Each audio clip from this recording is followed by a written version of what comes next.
Live from the 607, it's the Ocho Duro Parlay Hour, where we're talking everything going on in the world of sports. Join in the conversation on social media with the hashtag ODPH, because here we go. Instead of looking deep inside, every word I have to say, keep it simple. Welcome back for an all-new edition of the ODPH podcast, better known as the Ocho Duro Parlay Hour. What is going on, everybody? Thank you so much for joining us this week. My name is Ken M. Joining me in studio, as always, you know him. He is the co-host. His name is Padawan J. Hello, hello, hello. Also joining us in studio, the other co-host, a.k.a. the senior sports editor of the ODPH. He is your coach. He is my coach. He is the coach. Coach Duffy. It was Agatha the whole time? Yo, that song was number one on iTunes at one point. Still crazy. I am still blown away by that fact. Gentlemen, how's the day going? Not bad. It was Agatha the whole time. Coach is still talking about Agatha, and we are still going to be breaking down everything going on in the land of movies, TV, comics, sports, you name it. This is a special fusion episode yet again on the ODPH, so definitely join in the conversation on social media. You can find all our links, the TeePublic store, the Parlay Points blog section, which has a new blogs count everywhere, up right now, and so much more at OchoDuroParlayHour.com. So definitely head on over, click in, join in, because we have a lot to discuss. Kicking off this edition, though, is our recap of the latest episode of Wandavision, the show that has taken over streaming, TV, and pop culture slowly but surely. So yeah, I saw an article, I think it was from BuzzFeed or somebody, it was like all the celebrities that were excited about the show. And it wasn't just like, you know, those in the show or tied to the MCU. It was like artists and other actors and actresses and some directors that were like, yo, I can't wait for Friday. I'm getting the vibe from this show that this is having the same impact when The Walking Dead popped off. A little bit. I'm not saying, obviously, it's apples to oranges for stories, but when... I would maybe more Breaking Bad. Because that was like, I mean, Walking Dead was still a niche thing, but Breaking Bad like swept across the it was like Sunday night, you were dropping everything for that. Right, and... Especially that final season. Oh, the final season. People were like... If you didn't watch it and you went into wherever your place of work on Monday and you did not watch Breaking Bad that last season, you were literally just sitting there not talking to anybody. Yeah, I just dug up the article. I mean, you got folks like Jimmy Fallon, Josh Gad, like excited for it. Kid Cudi, the rapper, quote, need WandaVision now. Yvette Nicole Brown excited about it. You know, Pedro Pascal super excited about it. Yeah, when a show crosses over to pop culture that big, and like we say, Breaking Bad is a great example. Yeah. Walking Dead, Game of Thrones. Yep. If you miss the episode, you're shot wherever you go on social media. You're shot wherever you go in public. You just are completely lost. Yeah, is what I mean by you're being shot. Friday morning. I mean, I know you guys are dedicated and you watch it early. Hell yeah. You know, I'm stuck. I gotta wait to watch it with Aaron, and I gotta get through work. I gotta get through Finn's football practice, and then I gotta get our dinner, and then we sit down and watch it. So it's like 7:30 by the time we get to it, and every time I click refresh on Twitter, and I hold my breath, because I'm like, I'm not that person. I'm not going to sit and not be on the internet all day. So, I roll the risk, and I know it's a calculated risk. I know what I'm doing, but, to the credit for some people, they put spoiler alert, ... so they give some space before they ruin it for you. But it's a calculated risk, but it's what I got to do. So. It is, and it's a smart move by you to just take your chances, but to look for the spoilers. And I will address something, too, before we get into the episode recap. There are a lot of places that are not even waiting 2 hours after the episode drops. Not even. There's people that are literally, I mean, one night I think I was up late and clicked refresh, and somebody already had a spoiler thing up at 1 a.m. Yeah. Like, already up.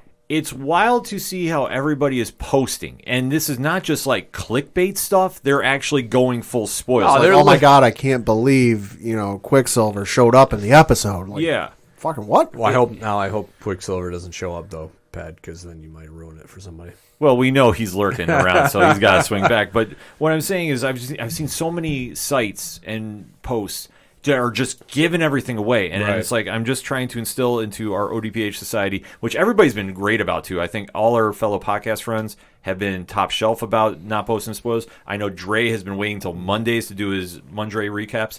of episodes 2. We are enforcing the 72-hour embargo on social media. We will not be posting any spoilers of the episodes on our social media accounts. So we are a safe place to come and obviously not have the shows ruined for you, but we will definitely deep dive into recapping these episodes like we have been doing, and we're going to continue doing it for the rest of the year for all the shows and movies we watch. I mean, that's just the easiest way to do it. Yeah. So that all being said, let us deep dive into the latest episode of WandaVision, episode number 8, the penultimate. Penultimate. Thank you. I know, it's like speaking all this magic talk. It just kind of flowed with it. So we are going to be talking spoilers about episode 8, titled Previously On. So if you haven't watched it for whatever reason, we're giving you fair warning now. Pause the episode right here, watch the show, and then jump right back in, because we are going to deep dive and analyze everything that is going on in Westview in 3, 2, 1. Pad, what did you think? I thought it was a really good episode. Wasn't exactly the you know what to the wall I figured it was going to be, but it was still a very eye-opening and a very revealing episode that I enjoyed a lot. Coach, what did you think? Yeah, this hit deep. I mean, there was some real portions of this episode that you're like, God, this has got to be tough to have to go through if you're Wanda. I mean, just remembering and having to bring up all that tough memories and all the things that she kind of regrets in her life and having to revisit it, like. You just, you don't want to do that in your life. You move on from it, and then you don't think about it anymore or try to dwell on it. And then, here's Agatha making Wanda revisit all these haunts and just deal with it. So, we've all got moments in our life where we said something or did something that, it's not a huge regret in your life, but you look back on it and you just get that, like, awkward feeling like, why did I do that? And Agatha's just taking that Band-Aid, ripping it off, and taking the knife and just stabbing it in there and twisting it. How good has Catherine Hahn been on this show? So good. Listen, I honestly, I saw somebody talked about this, that they probably won't get nominated because it's, a superhero streaming series. Sure. But the work that everybody's done from the cast of WandaVision has been so good. Not even her, but, obviously Wanda herself, Olsen, Elizabeth Olsen, and Beatty with Vision. Paul Bettany's been absolutely killing it. They've all been tremendous, and it's something where it's a discredit to call this a superhero show because it's on so many more levels. Well, I think normally you'd be right, but if there's anything Hollywood likes to do, is pat itself on the back when it comes to award shows. Yeah. And I think if this were Falcon Winter Soldier, I would agree with you 100%, but I think because so much of this is steeped in the tradition and history of television, it'll probably get nominated and win a few awards when it comes to the television awards. I don't know I don't think it's going to win like some sort of like an Emmy or an Oscar level award, but it'll win something because, like I said, Hollywood likes to pat itself on the back. Yeah, one of the more mediocre, award show. Yeah, it'll definitely win something. It definitely will, and obviously should win more. It's earned that right to be in the conversation because this show has been a pleasant surprise on all fronts, and we've talked about this in the past. When this show was originally announced, nobody knew what we were going to get. Other than Wanda and Vision were going to be on it. Yeah. We all had ideas. We all knew that there were some certain stories we'd like to see told on the small screen.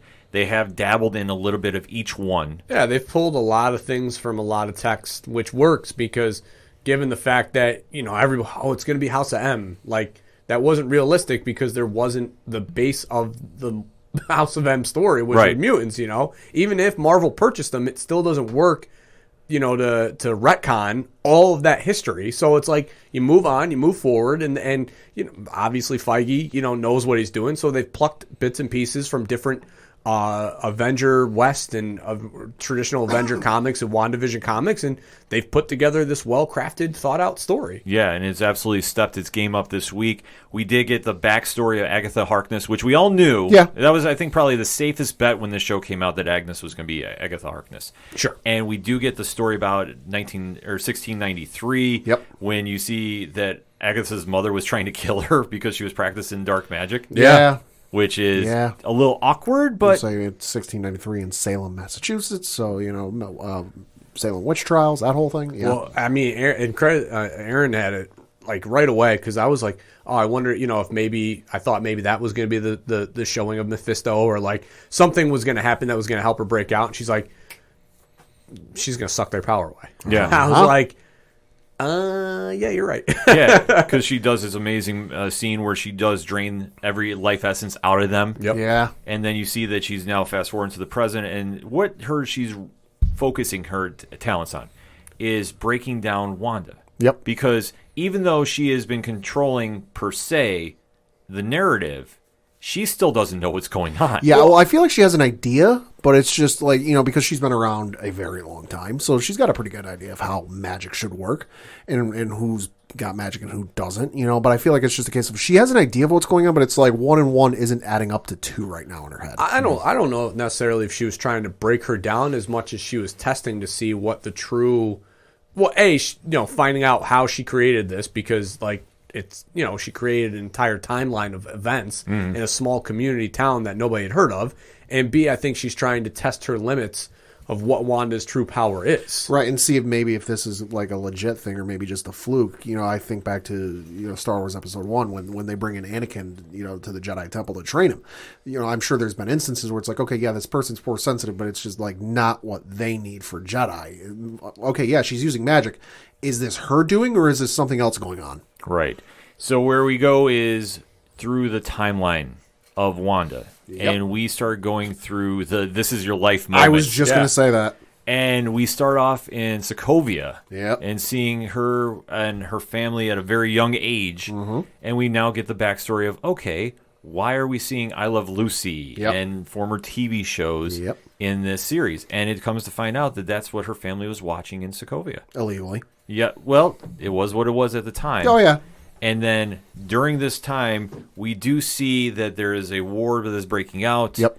And unfortunately, her family is wiped out, per se. Which we knew from Age of Ultron. Right. So it wasn't a big spoiler there, No. but the only key element is we finally see her dabble with her powers a little bit, which is debated. Which is the Stark bomb coming through their, apartment building, landing with her and Pietro underneath the bed, and her putting on a spell of some sort to prevent the bomb from blowing up. Yes. So from there, Agatha is, saying, okay, this is where we started, and then we jump ahead a little bit. Which was the payoff to the toaster, though. Yes. Yep. So we are starting to get some payoffs from all those little Easter eggs we've seen. And then the next scene we jump into is where she is working with Hydra because she felt that she had to retaliate. Which I love the line of, so you worked with a fascist anti-government thing to overthrow an already anti-government body. Like, just the irony in that, and Catherine, and getting that pointed out to her, and like Wanda's like, I was young. Yeah. Well, when you put it that way. It was just a cool play on words that they were doing. And like I said, Catherine Hahn was absolutely this is her episode. I know that we had the big reveal, but no, this is where she really shined, because just playing the puppeteer here and pulling Wanda's strings, and we're now seeing the effect of when she was in the training, and you could see when she was working with Hydra that, they were testing her out to be a perfect weapon. And then when they finally whip out an old friend, the Tesseract, what happens? Now she sees an entity, in almost Wanda, in her, I will guess what you could say, the Scarlet Witch garb, from the comics. So that's what she sees in the gem. Yes. And then the funny thing is, too, is like her relationship to that gem, has really been shown throughout the movie. Like, I think that's kind of her pull to Vision. Yeah. Is the Mind Stone itself. Like, it's not so much Vision, as it is just her gravitating towards that gem that obviously called and spoke to her. That's a great take, Coach. Because I fully agree. Because once you see that her powers are now boosted from being near the Mind Stone, this is where she really becomes the Scarlet Witch that we know. Because not the Scarlet Witch yet. Not yet. Wanda with powers that we hadn't seen before. Right, but this is all leading to there, because all of a sudden when her powers are just amplified to that level, it's a whole different ballgame. And then we get a quiet moment, too, which I have to say, this is probably the one moment that has really stood out from this episode. And that is when she is dealing with the loss of Pietro at the Avengers headquarters. Right. Okay. And she has the first run-in that we've seen, like, privately with Vision. And they're sitting there and they're recapping what's going on. And Wanda is explaining about her grief. And Vision hits her with the line, but what is grief if not love persevering? Yep.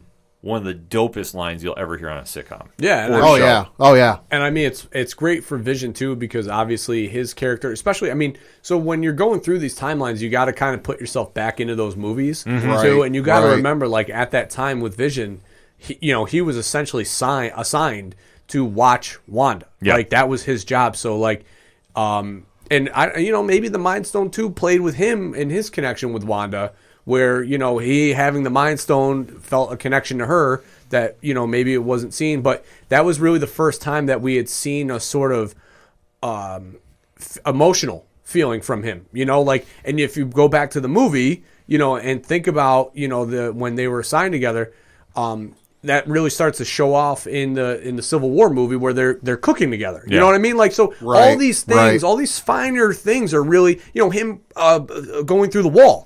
Like just like he did in that, all these things are really starting to pay off, and you're starting to get and see, because more of it is adding up. Where you're like, oh shit, that's from Civil War. Oh, that's from Ultron. You know what I mean? Yeah, because you think back to Civil War where he just walked through the door and she said, and I'm pretty sure she says, "Vision, we talked about this." Yeah. Yep.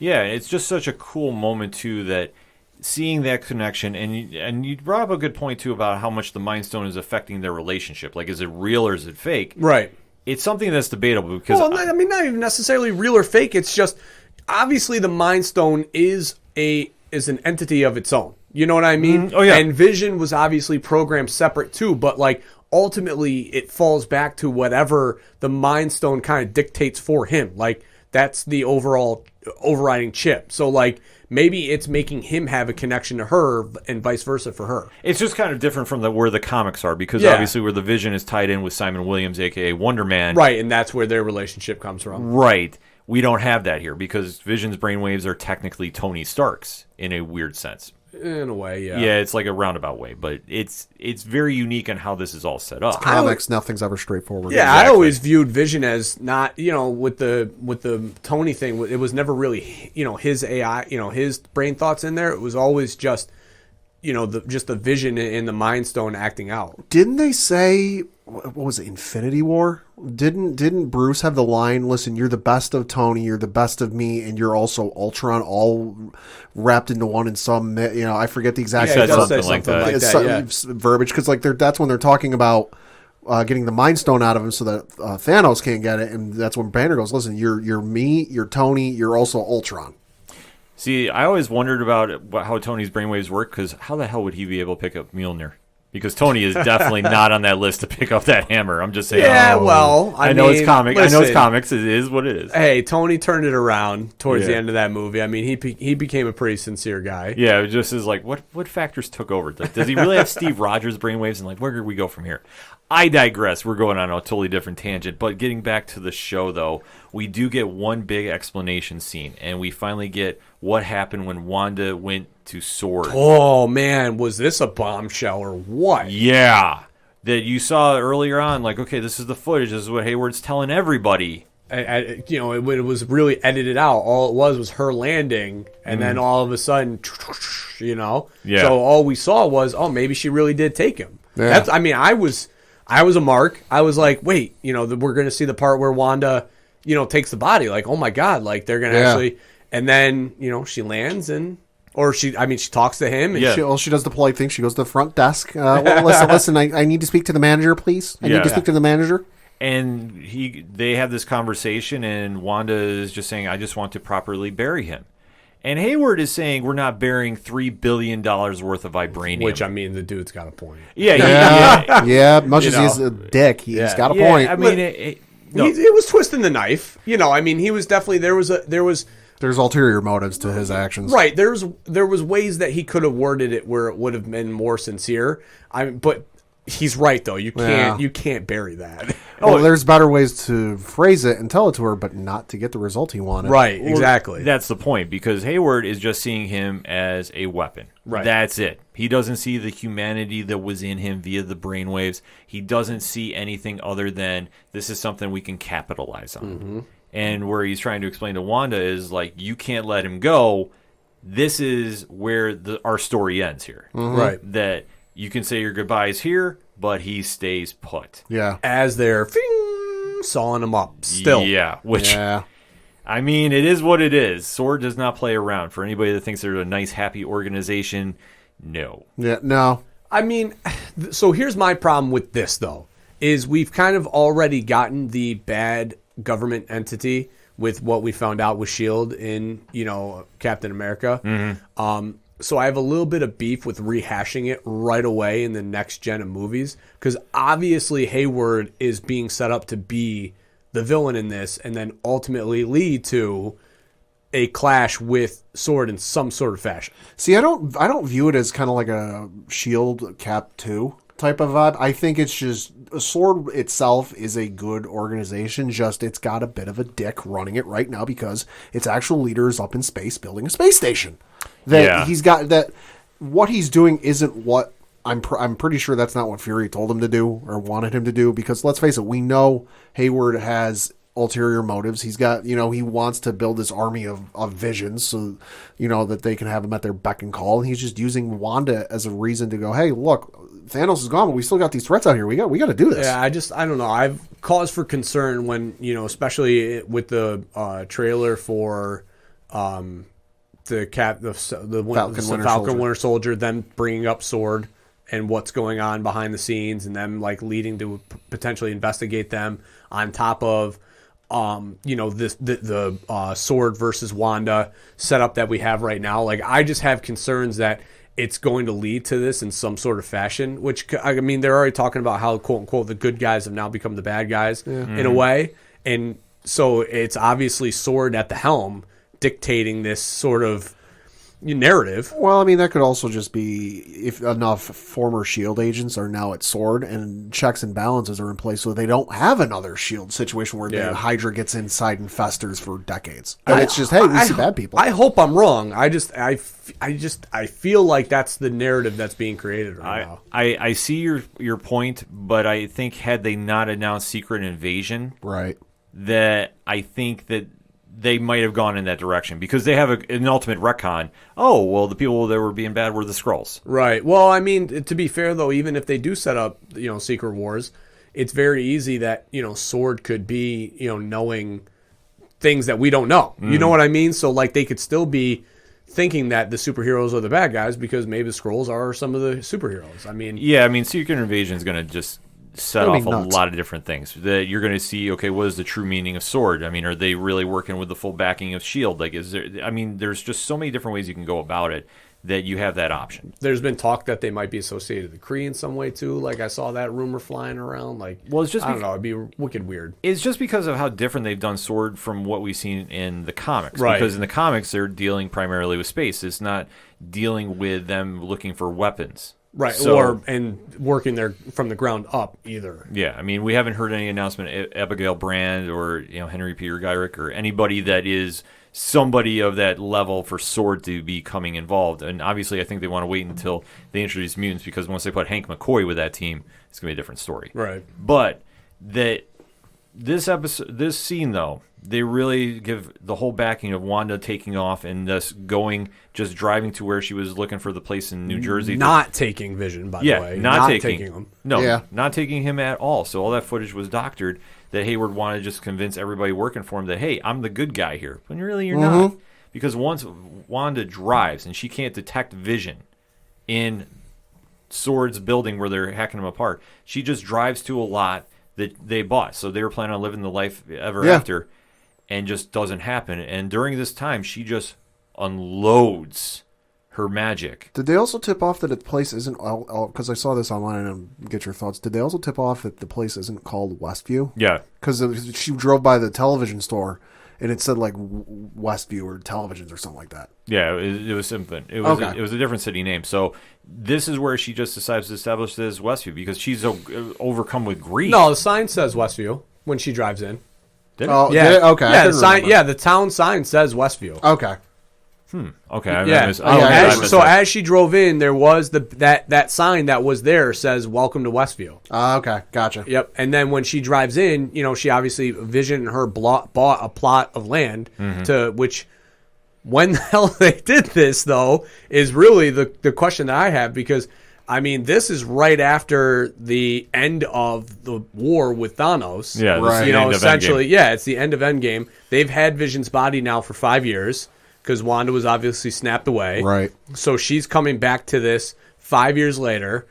I don't exactly know when they would have had time to buy this plot of land because they were pretty busy up until that point. I think that they did this during Civil War, to be honest. Or Okay. or after it, because there was that time after Civil War was over, and then when you see them in Infinity War, they're over in Europe, Right, on the run. on the run, hanging out. Maybe they did it in between Civil War and Infinity War, like, hey, let's buy this plot of land and kind of try and borrow from the show, hide out in plain sight where nobody would expect us, and then it didn't work. Maybe they were waiting for it to settle down because obviously they were wanted, you know, for the Sokovia Yeah. Accords. So Yeah. maybe once things died down, they were going to do it. But back to the episode. But no, it's all a good point, too, because, I mean, it's kind of one of those... That it was literally when they did it. I was like, how? When? Like, Yeah. when do you have time to do this, Wanda? Like, how do you have just randomly buy a plot of land in Westview, New Jersey? Like, you got time? Also, with what money? Well, you can just go... Well, I mean, reasons. you're superheroes, so... Superheroes don't pay well, though. Everything, Yeah. you know what, though?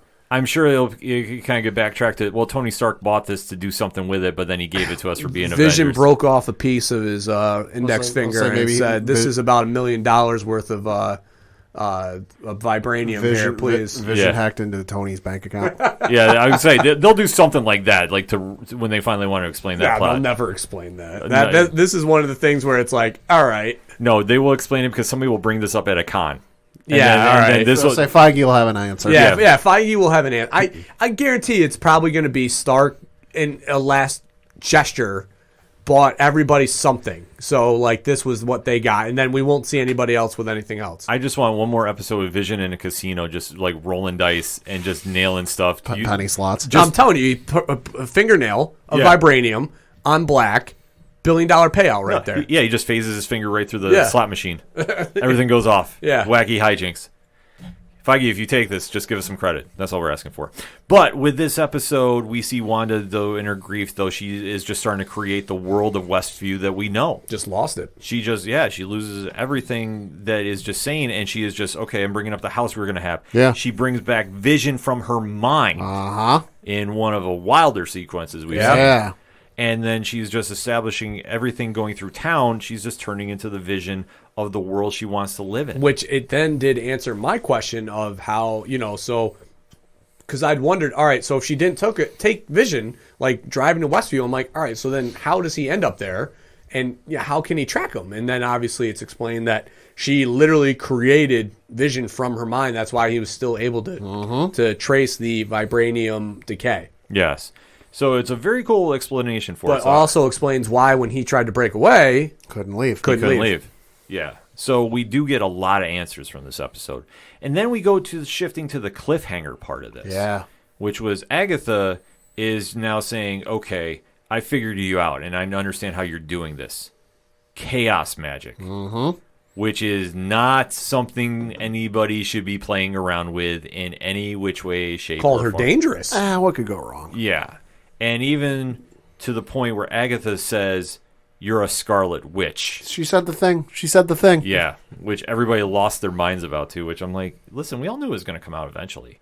But she does have her twin boys on string, like on ropes there. Yep. And she's like pulling them and just saying, one more move and I will take your children out. Yeah. Yeah. Which now the stakes are that high that now her children are in danger because there's ropes tied around them. So about around Magic ropes. around their necks, if I'm not mistaken. Yeah, so this is just, the stakes have just elevated that much, where Agatha switches from being the puppeteer to now, I'm going to get what I want. Which is Vision the slowest flyer on the face of the planet?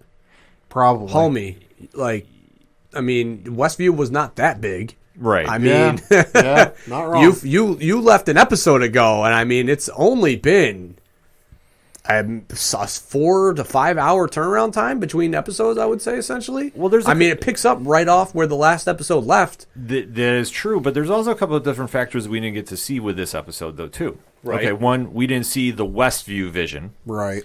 2, we didn't see Monica and Pietro. Right. True. And 3, we didn't really see about anything else going on outside of Westview except for the bonus scene. So we didn't see anything going outside of the house, essentially. Yeah. Everything was just kept very self-contained, which they did explain a lot, which I did like about this episode. Yep. But I also thought, like, okay, maybe we should kind of have an idea of what's going on with Monica and Pietro and explain that situation. And then also, is anything going on outside the world? Now, we did get the bonus credit scene, which definitely threw some people off if you're not familiar with the comics. Fucking Ultron. I'm telling you, it's got to be. We'll explain what the scene James is because Spader. suddenly Hayward is standing in front of a robotic body. A blue robotic body. Yes. That is blue I and white. call it more white. Yeah. Blue, yeah. white, yeah. It's, yeah. Is it green or is it blue? Yeah. Oh, let's not start that again. We're not starting the dress debate. But we find out that now Vision has been put back together. Mm-hmm. And it didn't take all the king's horses and all the king's men. No, surprisingly not. And he is reactivated. Was it him put together or was it Ultron put back together? That's one thing I was going to bring up because to jump into where we think this episode is going now, Ultron could be involved. Has to be. Dude, it has to be. He ain't gone. Yeah, it's the only thing that makes, like, I just don't see it as being a evil Vision versus a good Vision. Like, I think that they were purposely bringing back Ultron. Like, I think that's what the end game was here because they knew that if they brought back Vision or Ultron, maybe they could control. Which is And a really he's the dumb ultimate, idea. and he's the ultimate sentient weapon. Yeah. The true ultimate sentient weapon. Yeah, no. In his final form. I think because I didn't even consider the Ultron thing. I think it's a case of the body we saw at the end is the like physical body. What's in Westview is the soul. You know, the essence, the personality that. And I also got to say, I think Paul Bettany was pulling our goddamn leg the entire time. Oh, I've never acted with this actor on screen before. It's his goddamn self. We know it's going to come down to that body gets sent into Westview. He's going to duke it out with himself, and that the actor he's acting with on screen that he's never acted with before is himself. There's a lot of questions from this episode. I do agree with Coach. I think that we're going to get Ultron at some point involved with the White Vision body.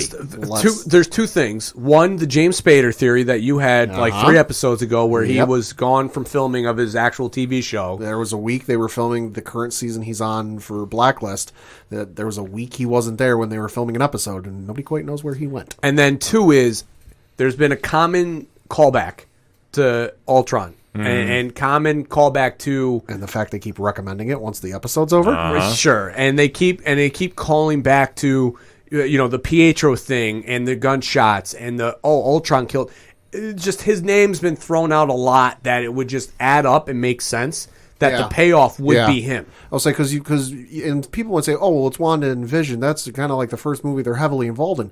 Yeah, that's true, but. Every time I watched a Mandalorian this past season where Boba Fett was involved, it wasn't recommending Empire Strikes Back every single time. It wasn't recommending, some of the other characters, Luke Skywalker showed up. It wasn't recommending A New Hope or Return of the Jedi or something like that. It was recommending some random Star Wars movie.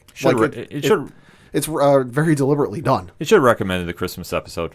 The Lego one? Yes, absolutely. That one's phenomenal. It's just, there's no way that this show is working. Everything has a meaning to something. Like there's literally nothing that goes on in this show that hasn't led to X thing or Y thing. Also, that would play into the whole quote-unquote Luke Skywalker level appearance in the show because, let's face it, for us, the comic readers, we know no one's ever truly dead. But for the folks that they don't read the comics, they just watch the movies, if Ultron shows up or Vision's body walks in there and you hear James Spader's voice coming out of it, the movie viewers are going to be like, wait a minute, what the hell? He's supposed to be dead.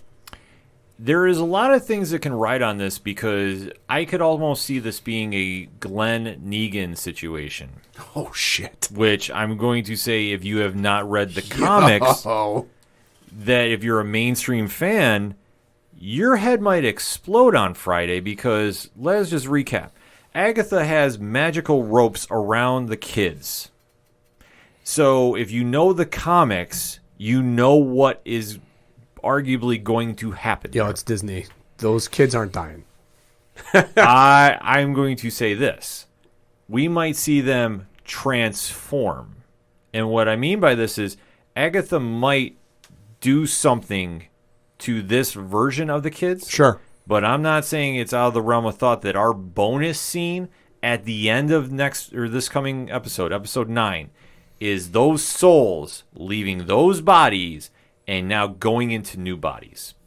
Because Maybe. that is what happens in the comics to a degree. It's a little more complicated, and I don't want to spend a lot of time on this.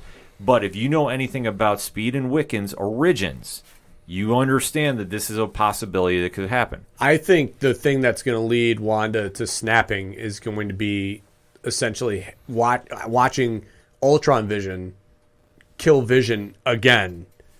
Or, well, at this time, doing it for the first time, watching him die, and then maybe her not being able to get her, or her maybe having to kill Ultron Vision, and just the grief and the anger and the rage just finally make her snap. Well, I think to build off of that, I think it's going to be Agatha, quote unquote, kills the kids. Mm-hmm. That kind of pushes her closer to the edge. You know, not that she's already standing on the goddamn edge. She's going to try and get after Agatha. Ultron Vision will show up, stop her, and that'll just be the final. You know, that'll be it kills Vision. That'll be her vision. That'll be the final, kick off the ledge. That definitely could happen, because if you know anything about the White Vision in the comics, Heartless. yeah, he is literally, to put it mildly, he is literally a version of the Terminator. Right. He has no soul. He is just a machine, and he even says to Wanda, "I don't love you. I don't know you." At one point, there's one and I don't know these, and I don't love these kids too. Yeah. I was going to say something about Yeah. that. Did it just get cold in here, or is it just me? Yeah, we're going to see something like that happen. They're going to Disney it, the language, though. I'll say they'll pull it back a little bit. Yeah, they're not going to be as cold as it was in the comics, but the same version is going to happen. So when she loses her kids, she loses Vision, she's going to snap and send off a psionic rip through the timeline. That is how we're going to get to the multiverse of madness. And then we might see Agatha... Benedict Cumberbatch appearance. Yeah, Benedict Cumberbatch is going to appear in some stage. Now, is he going to come in and save the day like he did in Avengers Disassembled? I'm going to say no right now, but I don't doubt that they borrowed that for So Doctor he could Strange just show 2. up and be like, "What did you do?" Yeah, it's definitely... I don't think this series wraps without him some sort of appearance. It makes sense. Oh, he's locked. It's the Disney move, him landing on... I'll say it's essentially, for some of the early MCU films, the teaser at the end of the credits teasing the next movie. I mean, it can literally just be him landing and seeing the hex. You know what I mean? Like, it doesn't need to be much. I at least not for me. I think that if they teased it that way, I think it would be fine. Like, we already know he's going to be in the episode. And I mean, to be fair, like, there's been a lot of people like, oh, how does he not know about it now? I mean, we don't know the exact timeline of what the times inside the bubble. I mean, obviously, outside the bubble, we've seen day, we've seen night, so we know at least a day or two has gone by. But at the same time, like, maybe Strange didn't pick up on it right away. Maybe, and it may be a case that he's looking at it and using his magic and his abilities to sit there, and he's aware of the situation, but he's kind of just going, okay, why don't I let them try to take care of this before I come in, guns blazing, yada, yada, yada, and try and fix it? Why don't I let them try and figure it? And then as, he gets busy, let's face it, he's a Sorcerer Supreme. He's a fairly busy individual. He's got the entire, universe, dimension, whatever you want to call it, to defend. So he turns around and goes, oh, and then he comes back and goes, oh shit, wait, this has escalated a lot further than when I last looked at it. I need to step in. Yeah, I mean, there's a bunch of different possibilities they can go with. I think the quick cameo would make sense. I'm not doubting we don't have 2 mid-credit scenes in this one. Oh, yeah. Absolutely. And then the people that are like saying like this is making me rehash my like appreciation for Age of Ultron. It's not a bad movie. No. Like, I don't understand. Everybody, like, apparently, like, I thought it was a good film, and then I thought other people did too. And then all of a sudden, like, now WandaVision with all these payoffs, everybody's, like, going back, and they're like, oh, Age of Ultron's, like, a great film. It was good from the jump street. Like, no, it's not. It's original, and, it's definitely not Infinity War and everything, but, like, if you rank the Avenger films, yeah, it's the worst one. But look what it's up against. That's the problem it had, because when it came off the first Avengers, I'm sorry, everybody expected to be Empire Strikes Back, and it was more like the Phantom Menace. Whoa! Not that bad. No, Jesus, dude. Well, here's where my argument is with it. That was harsh. You should apologize. No, I'm not apologizing. That was too far. It's a good movie. Like I say, it's good in its parts, but I think for where it could have been, I think it could have been a lot better. Yeah, I agree with that. So that's where I say with that. I mean, I didn't say it was Attack of the Clones. I mean, yeah, it could have been better, but like you got to think there was a shit ton of moving pieces throughout that film. And I think they struggled to juggle it. That was the one problem I have with it. That I think that if there's anything I take away from Age of Ultron, you had so many characters involved that less was more and should have been done with this. Yeah. And you completely mismarked a couple different areas that took away from the film. Like, do I still think it's a good film? Yes. Yes, I do. Sure.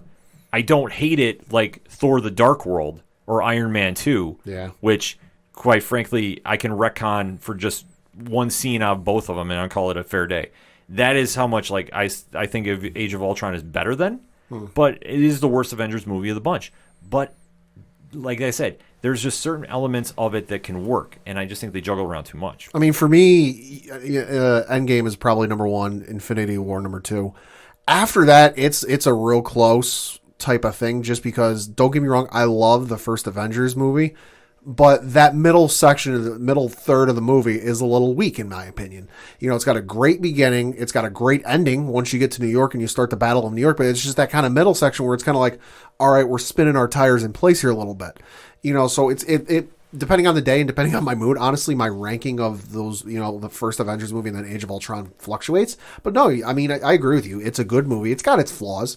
It's by no means perfect, but it's still enjoyable. So no, I just don't get why people are like, this is making me reappreciate Age of Ultron. Well, I think that like we said, the Ultron backlash is it wasn't up to standards of where it should have been in a lot of fans' eyes. And like Coach touched upon, it juggles way too many people involved. Yeah, I mean, there's a lot of, obviously, we're introducing 2 new characters. We're also getting 4 technically. 4, and then we're also getting this ultimate bad guy who was supposed to be, I don't know, unbeatable, you know, in a way. Right. And I mean, unfortunately, it's part of the problem, I think, is that it's also it's a film that's, who's the director again? Joss Whedon.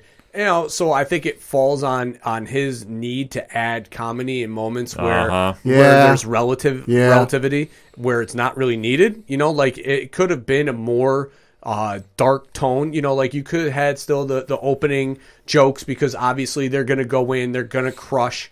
You know, the bad guy. Yeah, the opening sequence. The opening sequence is great. Like that works. Like introduce, you know, do all that, and then obviously, you know, when you get to you know, the Ultron stuff, like it could have gone a more darker, ominous direction, because like that's what Ultron is ultimately as a bad guy, you know. And I mean, there's still the moments of comedy and jokiness, which really wasn't what the Ultron character should have. So I think in that aspect, it suffers. Like that's my big, when I walk away from that film, I always think back to the you know, the opening fight scene with them in the thing, and just all the Ultrons flying around and still them joking around while they're still fighting these bad guys.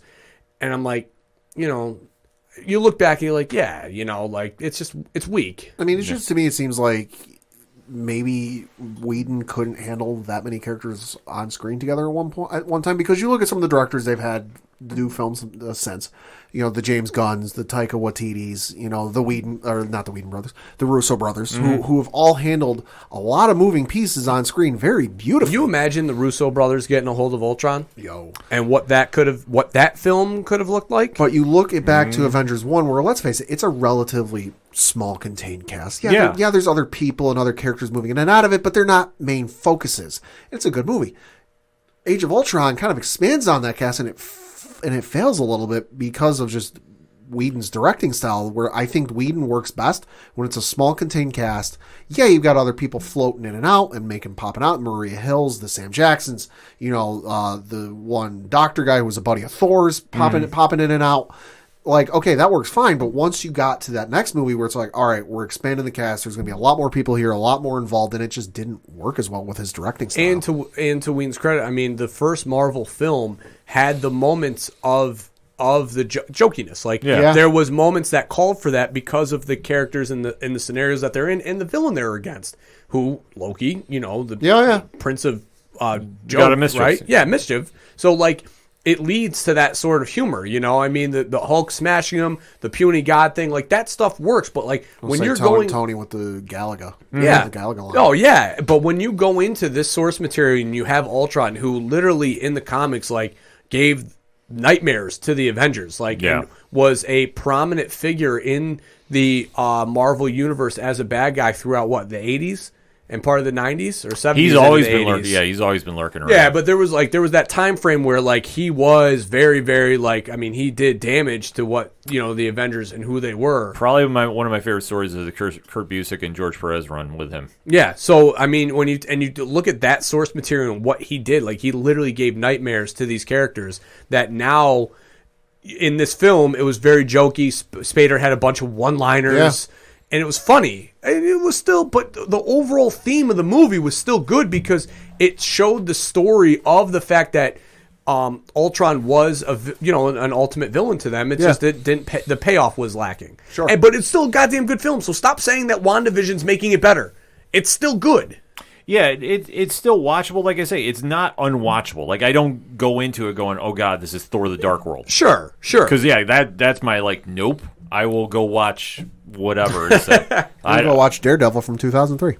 I'll watch the director's cut and I'll be fine with it. I'll watch Elektra before I watch Thor: The Dark World. Wow, I'll make a bold statement. Wow. Yeah, that is all right. I'm just going to save that maybe for a Patreon episode down the road. But going to where you're touching upon, for everybody that is rehashing about Age of Ultron, I think this show has sparked some interest in it. And to say, like, okay, maybe we should re-examine and see what worked and what didn't. Because when you follow the source material and if you really hold up to the characters of it, it will make sense and it will balance out.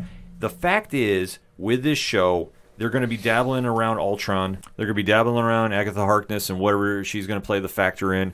I don't know if they're going to go the full comic route with the Avengers West Coast story with Vision, or the White Vision, rather, because I don't know if they're going to do a Mortis. But that's why I think it works with Ultron. I'd agree. You know what I mean? Like, he can be the I don't care who you are to her, you know. They'll dabble in it, I think, but they won't go full tilt. But now that the seed has been planted, I mean, they'll be, if they want to revisit it down the line and bring it back, they'll have this opportunity now, because let's face it, the blueprint is now there for them to build or rebuild, I guess you could say, Vision. Mm-hmm. So if they want to go that full route down the road, they now will have the ability to, but they'll dabble in it. Yeah, like I say, there's so many different directions they can go. Mortis would be a complete left field one, but if you read the comics, it's not out of the realm of thought, especially since they introduced Kang. I just don't think they would introduce a Mortis before Kang. I think that'd be too confusing for the fans.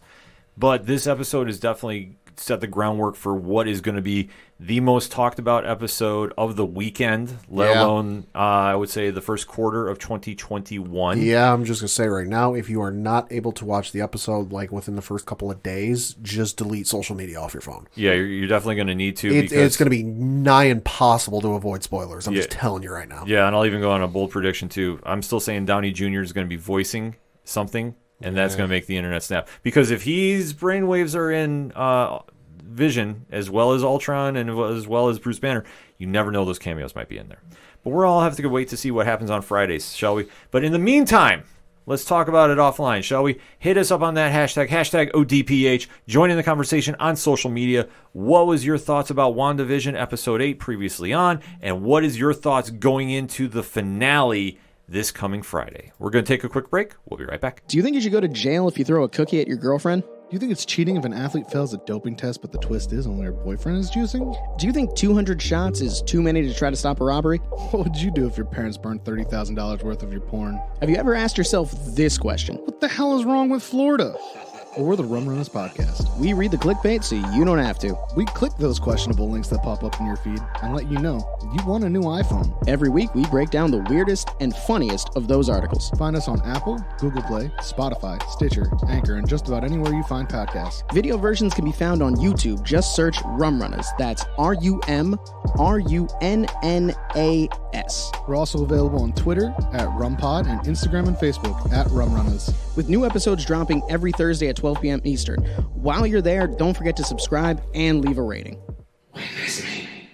Coming back for another segment on this edition of the ODPH podcast, and time to take a trip to Smallville. Dun, dun, dun, dun, dun, dun, dun. Wait, wrong actor. Yes, indeed. But we have to definitely talk about the CW's biggest hit right now, renewed for season 2 already. Before episode 2 even aired. Yeah, huge. Which had me hyped. Huge move going on there. So congratulations to everybody at Superman and Lois. 1.24 million viewers last night. Down a little bit from the premiere, but that's to be expected. It's to be expected, but this show has definitely captured the panel's attention. Yeah. I think this is on the must-watch list for everybody because it came with that strong debut the week prior. Yeah. I will say for CW, it definitely stood out. It didn't have that CW feel to it. It's got an HBO vibe. It kind of teetered around that. And that's one thing I really loved about it, too. But we are going to be deep diving into episode 2 titled Heritage. So if you haven't seen it yet, pause the episode right here, jump into watching the episode because we definitely want to interact with you. We don't want to spoil anything for you, but we are going to be talking about it. So we're giving you fair warning now because in 3, 2, 1, Coach, what did you think? Man, so I went into episode 2, and we had talked about on the show after the premiere that, I had said, be prepared for episodes without Superman. It's going to be Clark and the family dynamic. And I was wrong. We got a lot of Superman. We got a fuck ton of Superman. We got enough Superman to wrap your brains around for the next 10 years, I feel like, because this episode was action-packed. I was definitely surprised. The episode kind of starts off with Captain Luthor, which I really wasn't expecting, to see him so early. I really thought we were going to get tapered episodes. I really thought they were going to slow things down a little bit to try and ramp back up. Fantastic. It was so well done. See, they did. Superman was still in the episode, but he wasn't the main focus. It definitely was more of the family dynamic and what's going on with the kids and Lois and all that. So yeah, Superman was there. Yeah, there was action sequences with it, but at least in my estimation or my kind of feelings about the whole thing, he wasn't the main focus, and that was a good thing. No, I just didn't think we'd see him at all. Okay. I thought literally there would be episodes where he doesn't put the suit on. Right. That's what I was thinking. Gotcha. No, I thought it was a great episode, all things considered. Peeling back the onion, I guess you could say, a little bit on what's going on and who's who, but definitely got me intrigued and wanting to know more. Tyler Hoechlin. 10 pounds. What a job. I know, 10 pounds. I figure I'll let you get that in. But what a job he's been doing on that. Amazing. Yeah. Absolutely amazing. I know it's been a short time he's been in the role, but man, he is just making it seem so natural for him. Yeah. And where we jump in this episode, we do pick up where Captain Luthor is recapping the events of what had happened from his previous encounter with Clark Kent. And he's searching now for kryptonite. Yep.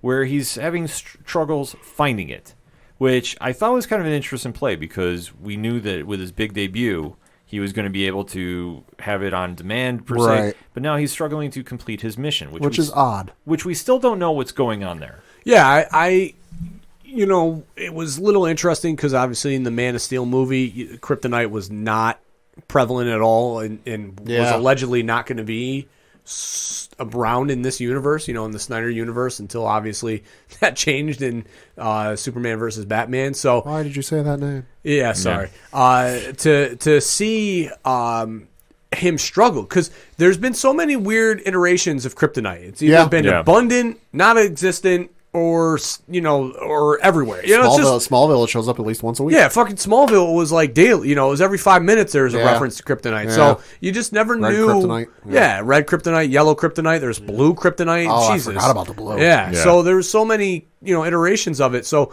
to see this episode where now Luthor is struggling to find it, I found so interesting that he couldn't get it. So that's great. I love the fact that it's going to be difficult for the villains to be able to obtain this, because I hate it when it's so easy for them to find, because then it just makes Superman not Superman. Yeah. And that's the biggest problem that you have with Superman villains, is when it comes so easy, but Superman can defeat him so easy. Right. Yeah. John Cena-esque. Yeah. It almost has that feel. Ba, ba, ba, ba. But this showed that obviously our antagonist for this run is going to be having some challenges, which is a good story to see, because I say, when it's too easy, it's not fun. But going to the dynamic of the Kent family, Clark is now taking a more focused interest on his son Jonathan Kent. So he's also the only one adjusting well to this in any way, shape, or form. Jordan. Rather, I'm yep. sorry. I mean Clark. Yeah, no, Clark's the only one in this entire family unit adjusting well to any of this. Well, we It's find just out. Lois is a little bit better at, I think, keeping quiet about it. Yes, because Clark has to take Jordan, which I apologize, mistake. It's okay. I forgive. I hope so, Coach. I hope so. That he winds up taking the interest and trying to figure out, okay, what's going on with your powers? Because they're keeping him out of school, and they do the flight to the Fortress of Solitude. Which Jonathan has a great line of, he gets to fly with Dad, and I have to get driven to school. And his mom has probably the worst, retort a parent can give a kid. At least we have the radio. Yeah. Yeah, Elizabeth. Really? Like, he's getting to fly across the planet. I have a radio. Elizabeth Tolich is obviously It was fun. It was balancing great, out here, and her timing with their lines coming back to is spot on. But as this is going on, so we're getting the history of Krypton. We get to this version of the Fortress of Solitude. Yes, and they have a run-in with Jor-El via... Yeah. Which Hologram. now we find out Jordan's name Yes. is from Jor-El, so that answers sense. that question for everybody. So now we have Jonathan and Jor-El, so now those names mean we get why those names were picked. Yes, it's a cool throwback to the history of Krypton, and we're kind of understanding the dynamic of the family a little better from the Kryptonian side. I have a little beef again. The actor for Jor-El, not to discredit you in any kind way, sir. It could have been an opportunity to land maybe a previous Superman, that would have been interested, or maybe a well-known, established, bigger name actor. It wasn't big payoff. See, I don't think they would have been able to, of Christopher Reeve, obvious reasons. Yeah. The only way they were able to get Tom Welling to come back for the Crisis on Infinite Earths crossover was he saw the story and he goes, "This is the one story I can not say no to." Right. So I don't think. No, I know they would have been he's able too to. young anyway. But I'm just saying, like, when you list the actors that have played Jor-El in previous things, Marlon Brando, Russell Crowe, it's a who's who. The Jor-El character is a character of gravitas, in a way, because the mythos of Superman really stems from him telling the story, and it kind of landed a little dud for me. Well, I think you also have to realize too, this is a CW TV show. I know it is, but the CW's done it before though. With actors, they've gone out and they've gotten guys to, play other roles in they got Kevin Conroy to be Batman in. Christopher Reeve did appear in Smallville. Yeah, it's not. Albeit he was like a scientist, astronomer type. Right. But I just say that for where they're working with, I'm all right with the casting of it. Like, Yeah, I didn't yeah. struggle. It's just because I always think That's fair. with how they do their stuff. You weren't going to get somebody of a Hollywood level per se to come on every week for this. I also feel like they wouldn't want to lean on that crutch a little bit of like, oh, hey, check out the person who's going to be on the show this week. And it's like, leaning on it like, hey, we want to be our own thing. We want to establish our own foothold. And I get it. I don't know. To me, and it doesn't need to be, fucking Russell Crowe showing up on a CW show, but I'm just saying, like, there could have been something with a little more gusto. No, that's a fair take, and you're entitled to that. Thank you. I'm glad that I am. I appreciate that. Yeah, just a little more pizzazz, a little more charisma. Like, even his scenes where, he's the opening scene where he's like, "We already tested the boy." Like, no, it was a little dry. Yeah, Yeah, so I think for where he was working with, could he came with a little more, something, sure. But he was just getting the job done of just explaining, well, we've tested Jordan, and there's nothing really to him. Yeah. So what does an AI know that Clark doesn't? We're going to find out as the series goes on. Then you flip back to Jonathan, who's now adjusting to high school life and is struggling with the football team. So, this is kind of goes into normal teenage drama moments. Also dealing with he's normally the one getting all the focus and attention, being a star quarterback, good in school, popular with the kids, and all of a sudden, the family focus isn't on you, my guy. Yeah, so this side plot, not the biggest earth shaker, but you have to understand with obviously kids being involved, they want to do something that It's also makes early sense. small. It's like early Smallville, high school drama. Yeah, nothing super to write home about. No, I thought his stuff was really good because, now here he is coming from Metropolis where it's a big city thing. All eyes are probably on that town. Yep. He's going to be the starting quarterback as a freshman. So, and then he goes to this rural town where he thinks he's going to walk in the door. His shit don't stink. And, now he's getting a little check of reality as, the big story was the playbook in this episode where, the playbook was supposed to be sent to him and wasn't, so he didn't get to study up. And then he did get it, and everybody was like, listen, the playbook's complicated. Oh, no, I've got it. I think I can handle it. And then he doesn't. So I thought that was really telling of the fact that, here's a kid who has to have a little dose of reality as now he's finding out his brother has powers. Yep. His dad's Superman. His mom's the greatest reporter in the world. He was supposed to be the, incumbent, cool kid, star quarterback, and now he's going to this small town where he probably would have been a big fish in a small pond, and he's just another fish. That's a fair take. I just thought it was just basic. No, it was. Stuff. For him, this episode was really just fodder. It was just moving it along a little bit because obviously Jordan was the episode this was about. You know what I mean? So for Jonathan even just to get a little bit of shine, though, I thought was cool. And they had to do it because I feel like if they did, people would have gone, well, why didn't you focus on him? Why was it the episode entirely on the other kid? These episodes are fucking hour long. Yeah, that's 43 minutes. That's the whole thing. So to get everybody their time, it's tough. It's tough for them everybody to get their stuff in and get out. That's why I thought Superman wouldn't show up in episodes because they only got 43 minutes. Right, but where he shows up, it really makes an impact. But it just goes off of what they're investigating in Smallville. I mean, this is where Lois is now attending council meetings, and lo and behold, who shows up from Metropolis? Morgan Edge. Yes, and what does Lois do but put her foot in her mouth? Yep. She obviously lets him know what's up, and they have that exchange because of what Morgan Edge is planning for Smallville. Yeah. But when Lois is trying to speak up, she's doing her due diligence as a reporter. She is looking up facts, looking up what's happened in places he's been, presenting those facts, but then he turns it back on her. Yes. So during this point, Edge is claiming that he's going to pull his offer off the table, which would affect everybody in the small town. So Lois and lays the blame at her feet. Yeah, she brings up claims and issues, and they're legitimate issues that should be brought up.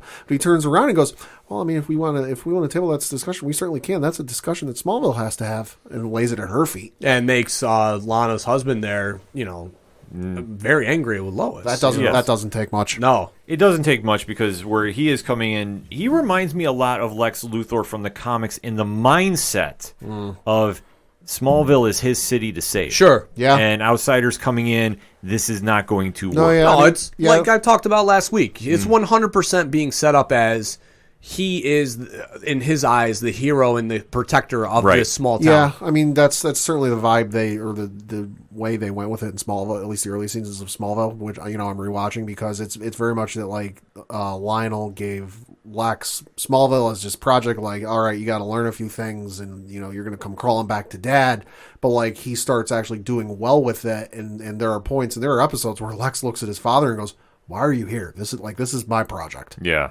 It's just kind of a cool play that they're going to go back and forth with. So obviously they're setting him up to be an antagonist too in Smallville, but the major antagonist of the show still is Luthor as of right now, where we get one of the wildest fight scenes. For CW. Yeah. Oh, yeah. Bravo. The HBO budget there. Well, I mean, first Sam shows up and says that they have don't forget about that scene with Sam because that scene with Clark and Sam is very telling for the episodes. Because Sam, lets him know that they tracked him to that armory where they don't know what he was searching for, but nothing was taken. But, essentially the bad guys were, let go of. Yes. or eliminated. Here they come, and he explains to them that they have a track. He flew the ship this time. They have a tracker on it, or they're going to be able to use satellites to image it and find it. And all of a sudden, the conversation changes from Clark saying, "Well, let me know when you got something," to now, "Why did you move everybody out here?" Mm-hmm. Yeah. Or no, Clark telling him that they told the boys. Yeah. To Sam Lane now being... Well, Sam figures it out. Yeah, Sam being pissed because he thinks that that's going to ruin, their life. And then he has a very powerful line, which, in a marriage, you kind of see this because obviously your burden is their burden and vice versa. And we don't really see that story told for Lois that I've seen what you being Superman has done to Lois. She doesn't tell you, but I see it.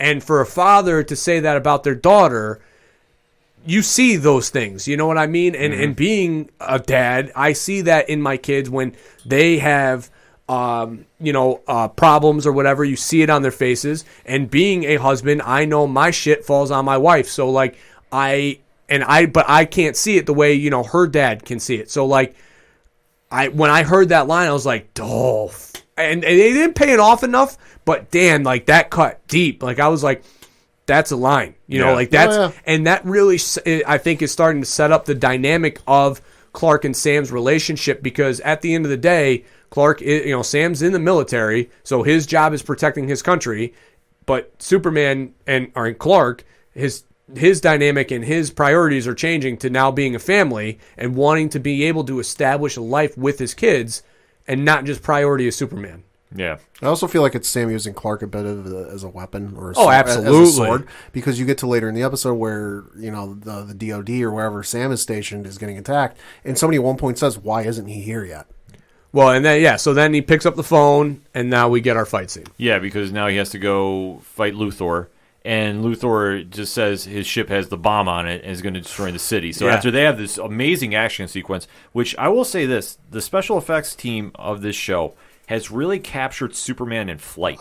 For sure. Which it literally looks like it's jumping out of the page and jumping out of the screen. Well, somebody said, too, that a lot, like that scene in particular was a real callback to a Man of Steel. Yes, I had vibes of that. Yeah. Slash Superman Returns scene, which if I go back and watch, I might be able to pick it up, like in the heat of the moment. I didn't see it, but yeah, it was pivotal fight scene. Like it was a fantastic, just the in-air fighting, which Man of Steel really captured, because it hadn't been done, to me, very well. And that's why Superman Returns really tried to stay away from it, because it was so difficult to capture. And Snyder really nailed it with the nuances and the action, the captions of the camera and everything. So like for a TV show to nail it the way that they are, kudos. Yes. Oh, yeah, no, because you think back to Man of Steel, especially when he's fighting Zod in Metropolis, and he's just whipping through the city at like 1,000,000 miles an hour. You're like, wait, holy fuck. Fucking poetry. Where are we going? You get some of the same vibes with these first two episodes here, where there are points they're going around so quick, it's like, holy shit. But it's literally, you're seeing it. It's poetry. It's playing emotion to you. Facts. It is so amazing to watch. And like I say, I'm just blown away by how they're pulling this off, because it is not an easy feat to do. But then we got our second Superman falling out of space scene, which, if that's going to be a common theme, I guess we're going to get one every episode. Now I just hope that since they've done it 2 straight episodes, let's just do it the rest of the year. Yeah, fuck it. Let's just have that be a recurring thing. It's their Wilhelm scream. Yeah. Well, I think that is perfect point, Pad. Perfect point. It happened again. I'm like, I turned to Aaron. I'm like, well, he's falling out of space scene again. I guess this is going to be a thing. Well, I think they just really want to establish about, like, okay, he's not so kept on Earth that he can go in space if he needs to. And I understand they're trying to establish a lot with his character, and that being of Superman, and like what he can do and what he can't. That I think that maybe this will be something they'll do for a little bit, especially since Luthor has to deal with space and with his ship. Where else is he going to send the bomb? You know what I mean? Exactly. Like, I was like, what else are you going to do with it? No, he did perfectly, and obviously falling to Earth, and then he had time to come and make the barbecue. Thank God.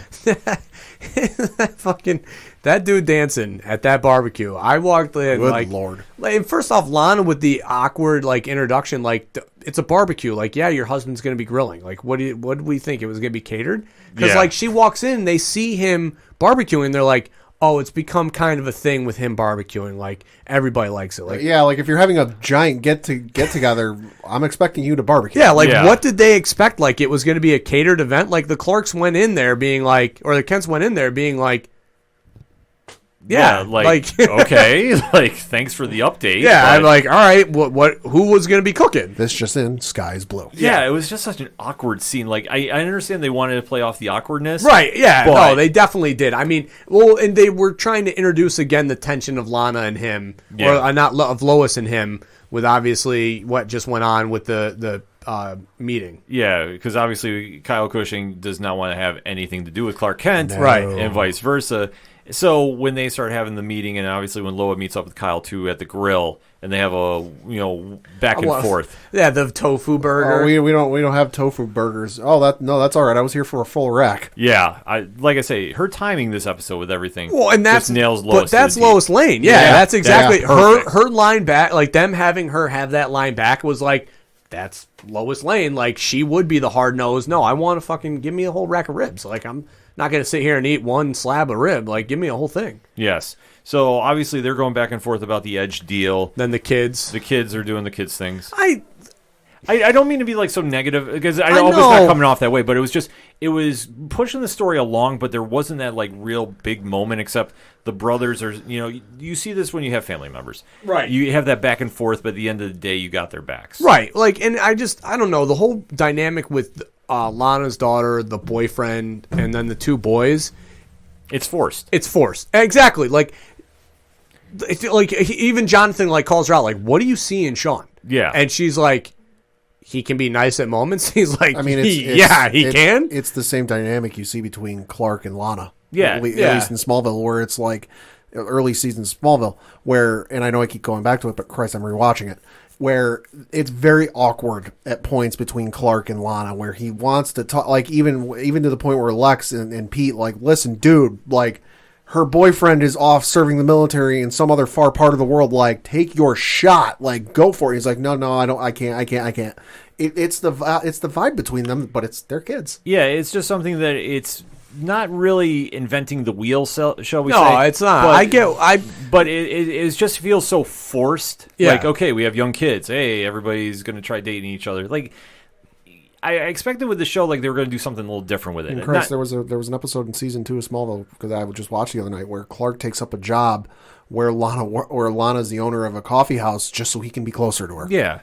Like, there's some little nuances that I was just like, okay, with the story, all right, I get it, high school drama, I'll deal with it. Right. Yeah, exactly. But it goes back to the whole point, everybody's got to get their stuff in. Right, and I know that eventually there's going to be a payoff, at some point to what's going on. So I know it's kind of it's on the back burner, so to speak, right now, because obviously the boys have other things going on. So I know there will be a payoff to this. I just don't do like Smallville did and take 10 seasons. If they're going to be a couple, don't do no, exactly. Don't take Yeah. 7 goddamn seasons to put them together. Like there's got to be a payoff because I mean, here's Jonathan, having already be on the back burner, then we don't need the relationship or the cat and mouse game to be another thing on the back burner. Yeah, it's just something they'll work out. That's just splashed in to be like, all right, we got to move the story along. So boom, here's the two of them together. You know what I mean? Yeah, like I say, it was something to move the story along. Nothing really super like, whoa, but you have to see where the payoff goes. But they're juggling around so many characters that at least they're getting everybody time. It's just some areas were stronger than others. Sure. And obviously we go back to another strong area because during the cookout, Clark gets called away to go save Sam Lane at his base, which you touched upon too. And when he's going to stop the attack, before he gets there, Luthor has this one-on-one moment with Lane. Yep. That was very telling, and he was saying, listen, I'm trying to help you. Superman is going to destroy everybody. Right. You know what he is, Sam. You know what he can do. You know who he is. Right. So he's playing on the fears of the metahuman. Yep. And then he gives him a parting gift, a dog tag. Yep. That will come into play a little later. But during this time, Superman winds up coming in, and then he defeats Luthor, or so we thought, in another great action sequence. And then it's revealed that the Luthor he was fighting was an android. Mm-hmm. So, but now they have his suit, which is a bit of a problem for Luthor. Yeah, because what is it? He goes, we need to build a new suit. And the AI goes, it's going to take some time for us to acquire the materials to rebuild your suit. Yes, so that'll be another point moving on. That this Luthor is not like the same Lex Luthor that we've seen in the past. Right. It's not exactly John Cryer. Right. This one is, as we'll go into a little later in the show, or the segment rather, that he is a soldier at heart. He's not the billionaire scientist that we all thought. Yep. That we typically see him. Yep. Because after Superman does defeat him, he comes back Lois and him have a heart-to-heart about everything. I'm finding out about him Edge changing her story in the Daily Planet about him to a puff piece. Yeah. Which I'm sorry, should have known that was going to happen. You know, as long as she's been writing and as seasoned as she is, if you're going to write a piece about the dude who owns your newspaper, you should have known he was going to change it. Well, I kind of thought it was Lois just testing the water, you know, kind of way of like, I'm going to write this regardless of who he is. Yeah. And then with her getting it back and seeing like it was edited, because the shock that she had, you know, the overall, like, he changed my article. And the rage that she had, it was almost like, all right, I've tested it, because obviously the next scene is her going to the Daily Planet and turning in her resignation in the most epic way of, this is the best thing I've written in the last, since you've owned the Daily Planet, and hands it over. Yeah, and as she walks out, the assistant standing in the corner or by the doorway goes, he's going to crush you. And she just goes, let him try. Oh, I loved it. Yeah. Loved it. Very Lois Lane. Showed no fear. Yep. And it was an awesome moment because as Superman's doing his recap of everything going on and obviously trying to work with Jordan and you know, making peace there. Yeah, because we find out Jordan doesn't have any powers and Clark's very upset. Yeah, he's upset. Real quick, I really think that this leads to the final scene of what we see with Luthor, because his disappointment to find out again he is alone is what plays to that, and I'll get to that when we get there. No, you bring up a great point because as he says, there's no powers and Jordan's let down by this. So we kind of are going to wait and see what happens, even though they still have to explain, well, what happened at the original party where his laser or his heat vision went off. Right. Well, so to that point, I think it's, you know, more of a fight or flight response. Like Jor-El says, he doesn't absorb enough power that when that happened, you know, it was a one-off. You know, it was just so. I mean, I think it will. Eventually, there's going to be, the boys are going to have something. Like the payoff of this show is going to end up being one of them or both of them. Yeah, they'll be the Super Sons. Yeah. But I think right now, though, it was a fight or flight response. Same with when the things fell off in the barn, the steel pipes, fight or flight. It's going to be an interesting play about what happens while Clark is dealing with that. Lois goes back to Metropolis and does a mic drop moment on Morgan Edge, busting in the office of the Daily Planet and saying, this is the best thing I've ever written. Yep. And it's 2 words, I quit.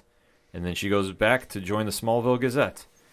Run by one person. One editor, one writer, one copier, one printer, one janitor. Yeah. Yes. So that'll be a little fun play to go on. And then they close the episode with a flashback. Well, first, we see Sam holding the dog tag, looking at it with it, the encryption of hell, but then he flips it, and it's 7734. Yep. So what is that going to mean? Who knows? We'll have to wait and see, but we do see the sequence where Luthor is remembering his Earth and is showing a battle where he is in the trenches with one Sam Lane. And they're fighting who? Superman. Yep. Yes. Elseworlds. Yes. Is my guess. Oh, yeah. That it screamed of Elseworlds. And Superman winds up using his heat vision on everybody. Very slowly. Decapitates them. Yeah. Very slowly. Yeah, which I had Injustice vibes from this. I mean, you don't see heads come off, but having rewatched the episode a little bit ago, if you watch where the heat vision goes, it goes for the neck. Oh, yeah. Well, I mean, it's very telling that Injustice was in the first episode. You know, because I at first I was like, oh, he's playing a game, but then when they wrapped this scene up, I was like, oh, they were sprinkling a little seed there. Oh, it's so beautifully done. But I don't think it's going to be the black suit was what he was wearing, which I can't believe that they got away with on for a CW show. They're getting a lot. Yeah, they're giving a lot of leeway with things, which I'm really surprised about. But that's good because a lot of other of the DC shows that have been on the CW have really been held back by what they can and can't do. So it's good to see that they're being given this wiggle room. But what I think is going to play, because again, this show, everything has a meaning to it. You know, especially from what the first 2 episodes were. So, I can't say this for the rest of the season, but right now, from what I'm seeing, everything is having a payoff. So I think in the Fortress, when he finds out that Jordan doesn't have the power, the disappointment, again, I'm alone. I am the last Kryptonian. I am the last of my, kin. That pain that he had, I think that this will be the telling of that other world of Superman where Superman was sent here to rule the planet, was sent to Earth to restart Kryptonian blood, to restart his kind. And I think that's going to be that Superman because, again, I think that scene has too much meaning for it just to be washed away. Like, that pain is going to be what lead that Superman to being like, that's why you were sent here, to take over this planet. Pat? No, it's a very plausible idea. I can see it happening. I can definitely see it happening, too. I mean, if they're going to start tampering with Elseworlds, that's not a bad thing. It's just it's surprising since they just came off Crisis. But that's the only thing, but I'm not mad about it. And then one thing you know about the DC Universe is they like to hit the reset button on their timelines quite often. They just did it in the comics. No, but I think this could also be a way for them to, like, all right, Crisis on Infinite Earths kind of brought everything together. I think it's not out of the realm of possibility, and I mean, we've seen it from these first 2 episodes. It's not out of the realm of possibility for, folks to have slipped through from other universes that we just don't know about yet. Yeah. Well, I mean, they've already hinted at that, too, with what has happened in Arrow, that last season of Arrow, Flash, and everything. So it's kind of established. Yeah, there's a lot of possibilities that can go with it. So that being said, final thoughts on the episode. Yeah, I loved it. Great. Second episode, episode 3, looks to be, another good episode. So I'm excited. Superman. Yeah, no, very good episode. I'm even more excited for next week's episode because as I'm looking at the Wikipedia page for the show, next week's episode is written by one gentleman named Brent Fletcher, who wrote 1 episode of Lost, Numbers in Season 1. He also worked on Friday Night Lights, Spartacus, and some of the later seasons of Agents of S.H.I.E.L.D., specifically some of the last season, especially the totally excellent adventure of Mac and the D. Oh, jeez. Yeah, so he's written some good stuff, so I'm excited for that episode. That episode. Uh-huh. Amazing. Yeah, this show has definitely been a surprise. I didn't think they were going to be able to pull off a lot of the Superman action sequences that they have. And this is definitely given a different take on Superman. Like I said, they borrow a lot from Black Lightning in the sense of the family comes first, and you see a lot of the characters are driven there. That it's not so much about the action sequences, but they balance out, and they do it very flawlessly, too. And the fact that you got the early renewal, it's not super shocking, but I definitely think it's a step in the right direction.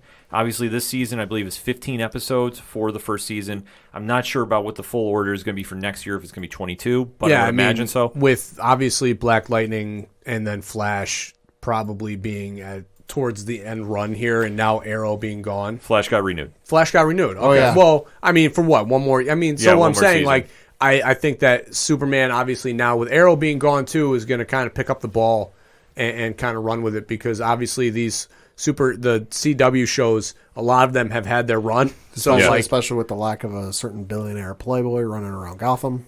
Yes, which I'm not doubting we see him appear here at some point. Maybe. Good. If they pull that off, and it's not Kevin Conroy and it's actually a recasted actor, huge. I think it's going to be Jensen Ackles. Do you think they're going to do it? I think they're going to. I'm just going to throw that karma out there that I think it's going to be him. That I think it would be a really interesting play to do it. Obviously, we know the story in Batwoman right now and how Bruce is not there. But what's to say that he's not going to appear quickly in Smallville and still lay low? I mean, there's so many different stories they can do. And that would explain a big crossover if they want to go next season, obviously, when everything world's finest. It's long overdue to happen. I mean, I'll be here for it, definitely watching each and every week. As the panel is doing, so we definitely want to interact with you. What was your thoughts about this past week's Superman and Lois, rather? I was only going to say Lois and Clark, but this show is definitely different show. Etching its way up there. It's apples and oranges, but, I liken the produce. Then I can't go wrong with this. But let's have that conversation, shall we? Superman and Lois, Episode 2. Let's discuss your thoughts and your takes. We're going to take a quick break. We'll be right back. I'm Harrison. And I'm Jordan. And we're the Grief Breeder Podcast. Why don't I want to play any of these games? Comedy, gaming, and movies. I was going to say 2 kids in a trench coat, but it's going to be 2 men in a moth suit. All I've got is the image of you putting a net over him. Jordan, bigger net! Dr. Salvador? No, the guy with the bag on his head. If I tell you a name, just agree. Yes. Could have been like, man with bag on his head. Sarah. Yes. Right, it's me. I'm back. My beard's gone. Look how short his face is. Fucking stop it. Tiny face! It looks like if a tumour had legs, Yeah, it does. Real gross and big hands. Yeah. Do you reckon you could kill it? I reckon I could. Not you personally, but Well, yeah. you said you think I could kill it. Don't fucking laugh, help me. Me tip. No, you're right. Yeah, you can't say tip. Bashed me tip. Join us every Wednesday on the Grief Burrito Podcast. Fuck. No, I'd panicked. That was Coming back for another segment on this edition of the ODPH podcast, and it's time to talk a little sports action. And the biggest thing going on in sports this week, UFC 259. Yeah. 3 title fights for champions going at it this Saturday night. It is going to be the biggest fight card of the year. I know thus far, but I'm looking at what's down scheduled. Nothing is touching this one right now. Yeah, I mean, 3 title fights on one card? Yeah. I mean, that's nuts. We haven't had that, in probably a year and a half, 2 years? Yeah, I want to say it had to be one of the big UFCs, like 200? Yeah, something like that. Like they don't stack cards like this just out of nowhere, but this one, a lot of implications for a lot of divisions. Uh-huh. So, Pad, we're going to break down the top 3 title fights because that's the ones that are going to stand out. And I also want to give a special programming reminder. We are going to be doing live reactions this Saturday on twitch.tv/607podcast. Wow, wow, wow. So if you definitely want to join in the chat, which we now have 100 followers. Hey, thank you. So that means Rich and Diesel are doing the one chip challenge at some point. So fuck that. Good luck. Yeah, I know. I've seen what that did. Yeah, I watched that Jesus and Miro episode. Yes, no, thank I've seen you. the Shaq video. Yeah. Same here. But they're going to do it at some point. We don't do too. Dude, that guy almost died on Jesus and Miro show. Like, fuck this. Like, TNT was a little over the top. Like, that kid, like, literally almost died. Yeah. Oh, they understand the challenge. They wanted to do it. I was like, no, I will commentate that thing. Yeah, but I will watch. I'm going nowhere near that thing. I'll keep the milk away from you so you can't touch anything and just suffer. Yeah, I know. Especially for your egregious takes. Oh, let them know. Yeah. I haven't forgotten. Big Natty Cool. Oh, Coach is I haven't forgotten. The North remembers. Coach is calling something out. I might put a little extra hot sauce on your chip just so you don't even know. I got some hot sauce that you'd be able to use. Okay. It's got ghost pepper. It's a ghost pepper hot sauce. I'm going to pour the natty down the toilet, and you can't have anything to cool down that palate. Wow. I know I'm going to be getting some messages after this episode.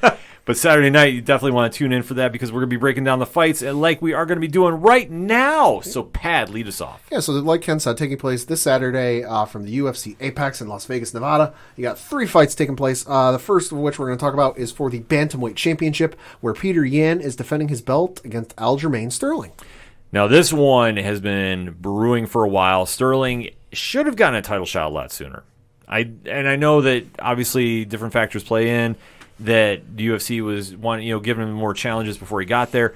I honestly think that it has been long overdue for him. Yeah. That obviously the fight game, sometimes the rankings don't justify where he should be, but there are also times they don't pay attention to the rankings. Yeah, sure. So obviously Sterling has been a top contender for so long now. This is long overdue. Yan obviously is the pound for pound guy at 135. Yeah. This is going to be a fun fight. Rock'em sock'em robots here. Pretty much. I am super freaking excited about this one. Like, I almost hate calling it, but my early prediction for this one, I got Peter Yan. Yeah, I'm thinking the same thing. Yeah, I going into this, the Yan's the easy pick, but at the same time, I think there's too much skill.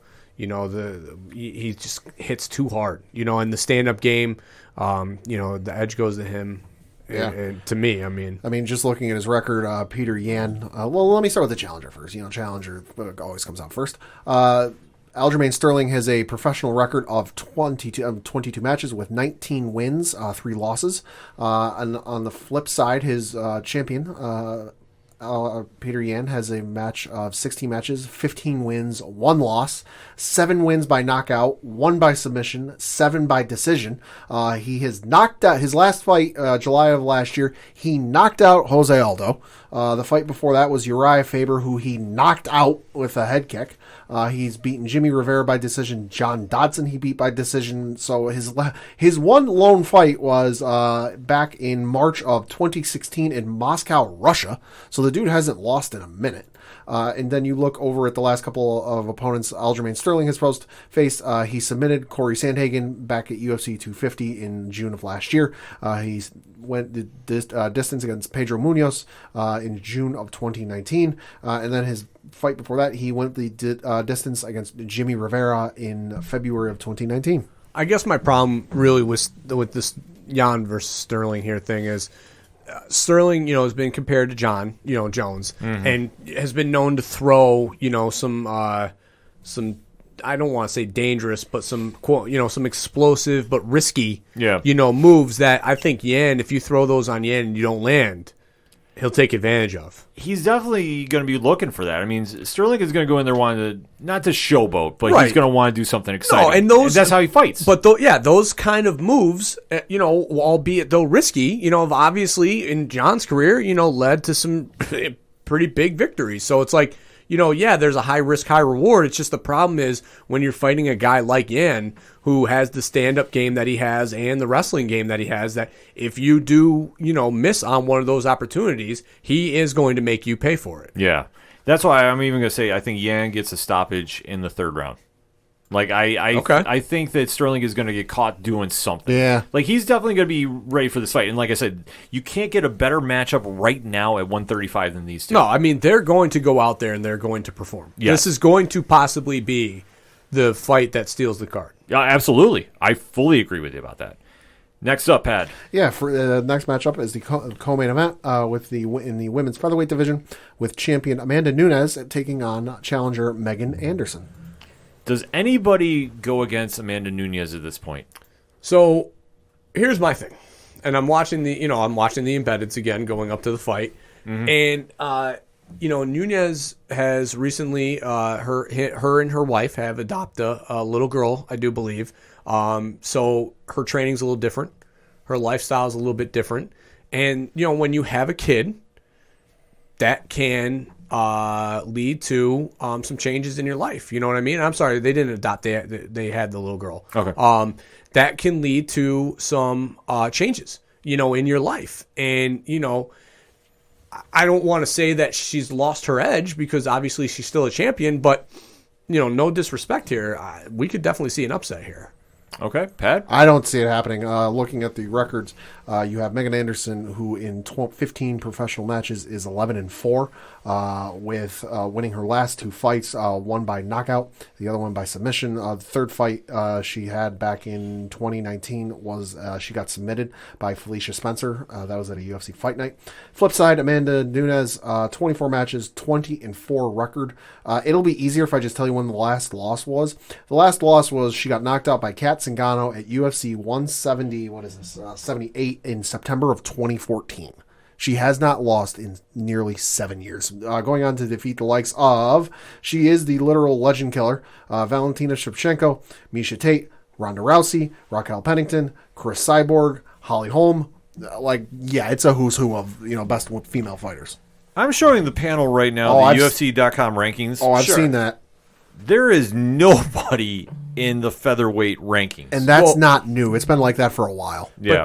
But that's the problem though too. I mean, this fight for Anderson, although she might not be the top contender, she is the hottest name in that division right now. Oh yeah. That hasn't lost to Nunes yet. So it's almost a light heavyweight John situation where it's like, all right, throw some names in a hat and let's give them a contender. And Anderson is a former featherweight champion. She did win the interim Invicta featherweight championship and was later promoted to the undisputed champion. That was back in 2017. Yeah, and I mean she can bang. She's got hands, and I mean, like Dana said, so you're rewatching Smallville. I'm rewatching the Ultimate Fighter stuff, and there's literally the episode I just watched goes anybody that is a hard hitter always have a shot. Because they can always catch you, and it takes one punch.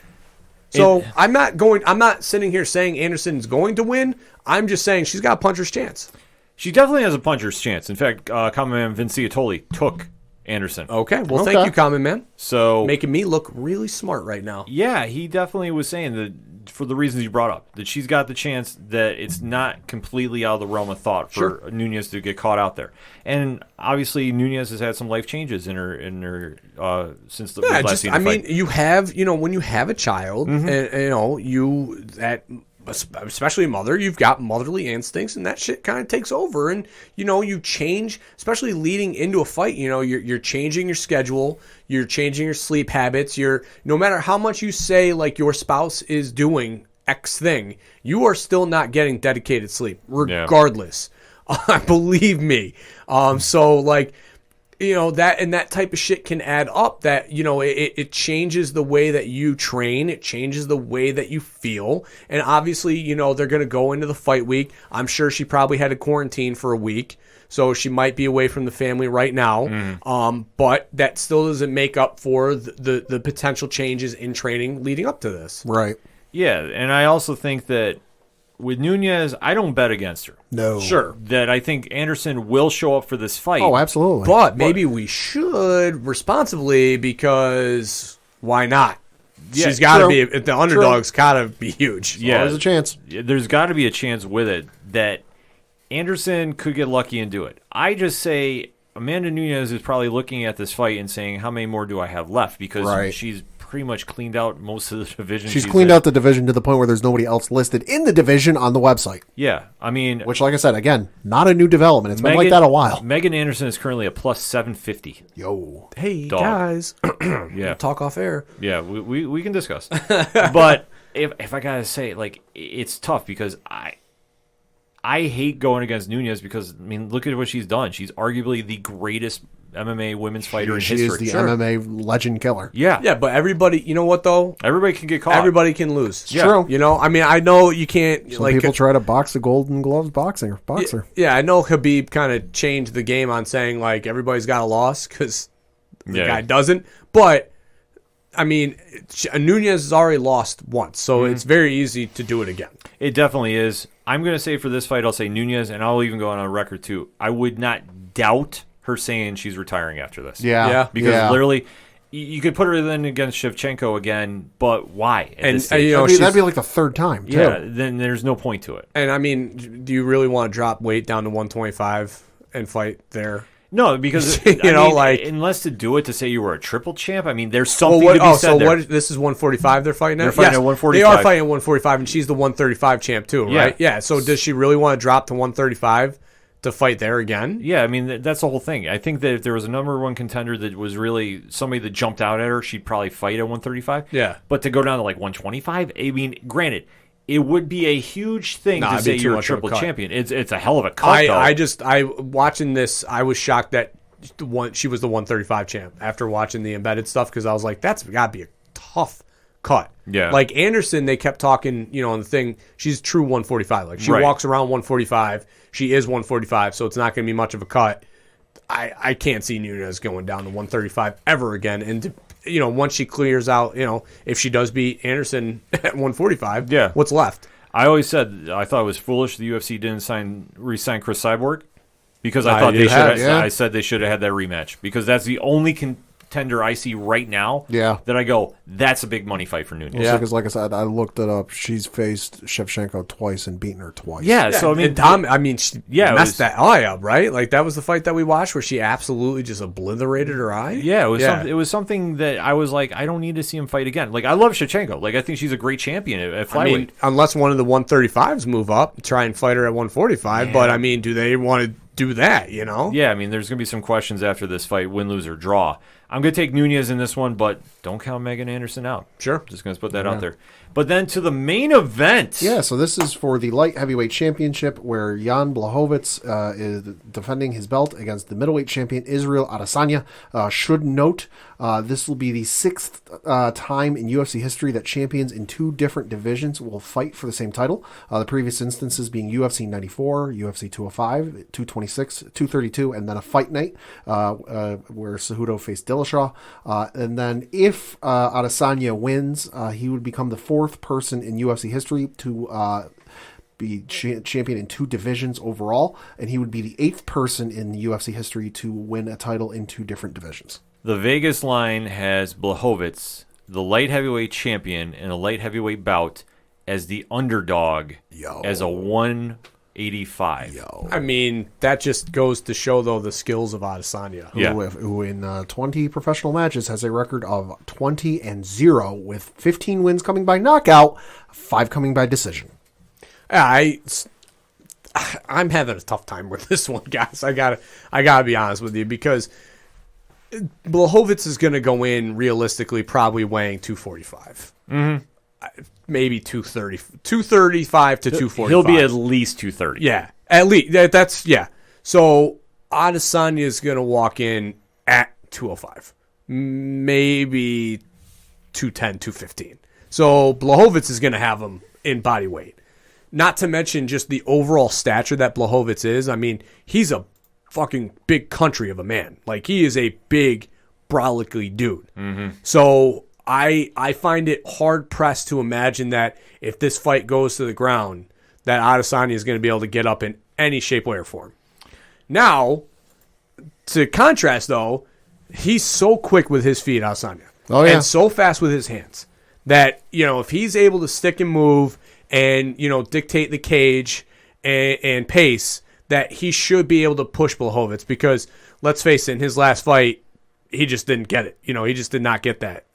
He dominated that entire fight against Dominic Reyes. So I want to go with Adesanya. I'm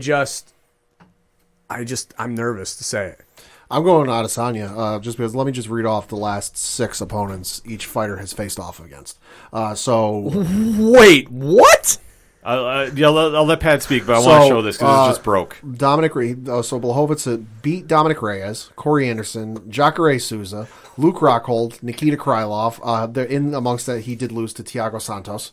And then on the flip side, Adesanya beat Paulo Costa, beat Yoel Romero, Robert Whittaker, Kelvin Gastelum, Anderson Silva, and Derek Brunson. No disrespect to Blachowicz. He is a very good fighter. Obviously, he is, because he's the current champion. He has not faced somebody like Adesanya. Adesanya is on a whole other level. Adesanya is playing chess while Blachowicz is playing checkers.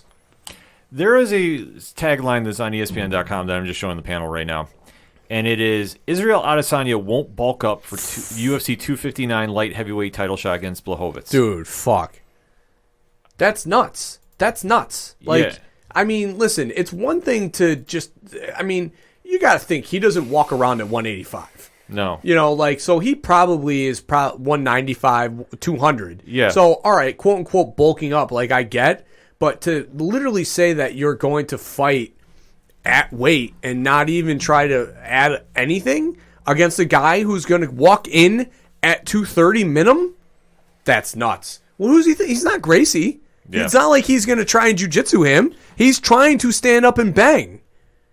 So yeah, so Adesanya told this to ESPN. I'm reading the same article Ken was looking at. Adesanya told this to ESPN's Ariel Helwani in an interview that was published on Tuesday, that he's currently walking around at less than 200 pounds. Oh my God! And could weigh as little as 193 pounds Friday for weigh-in. Oh, was I right or what? Adesanya is going up a division to fight Blachowicz for the UFC light heavyweight title Saturday in the main event. The light heavyweight limit for title fights is 205 pounds. Adesanya, who was UFC champ at 185, is likely to be significantly less than 205, he said.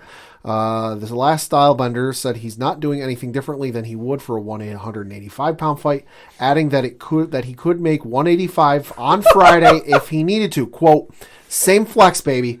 Same thing. It's just silly to me when people go and decide to add more muscle to their frame that they're not used to over the years working this game, close quote. I get that, but to not even add anything and to dare say that you're going to fight at 185?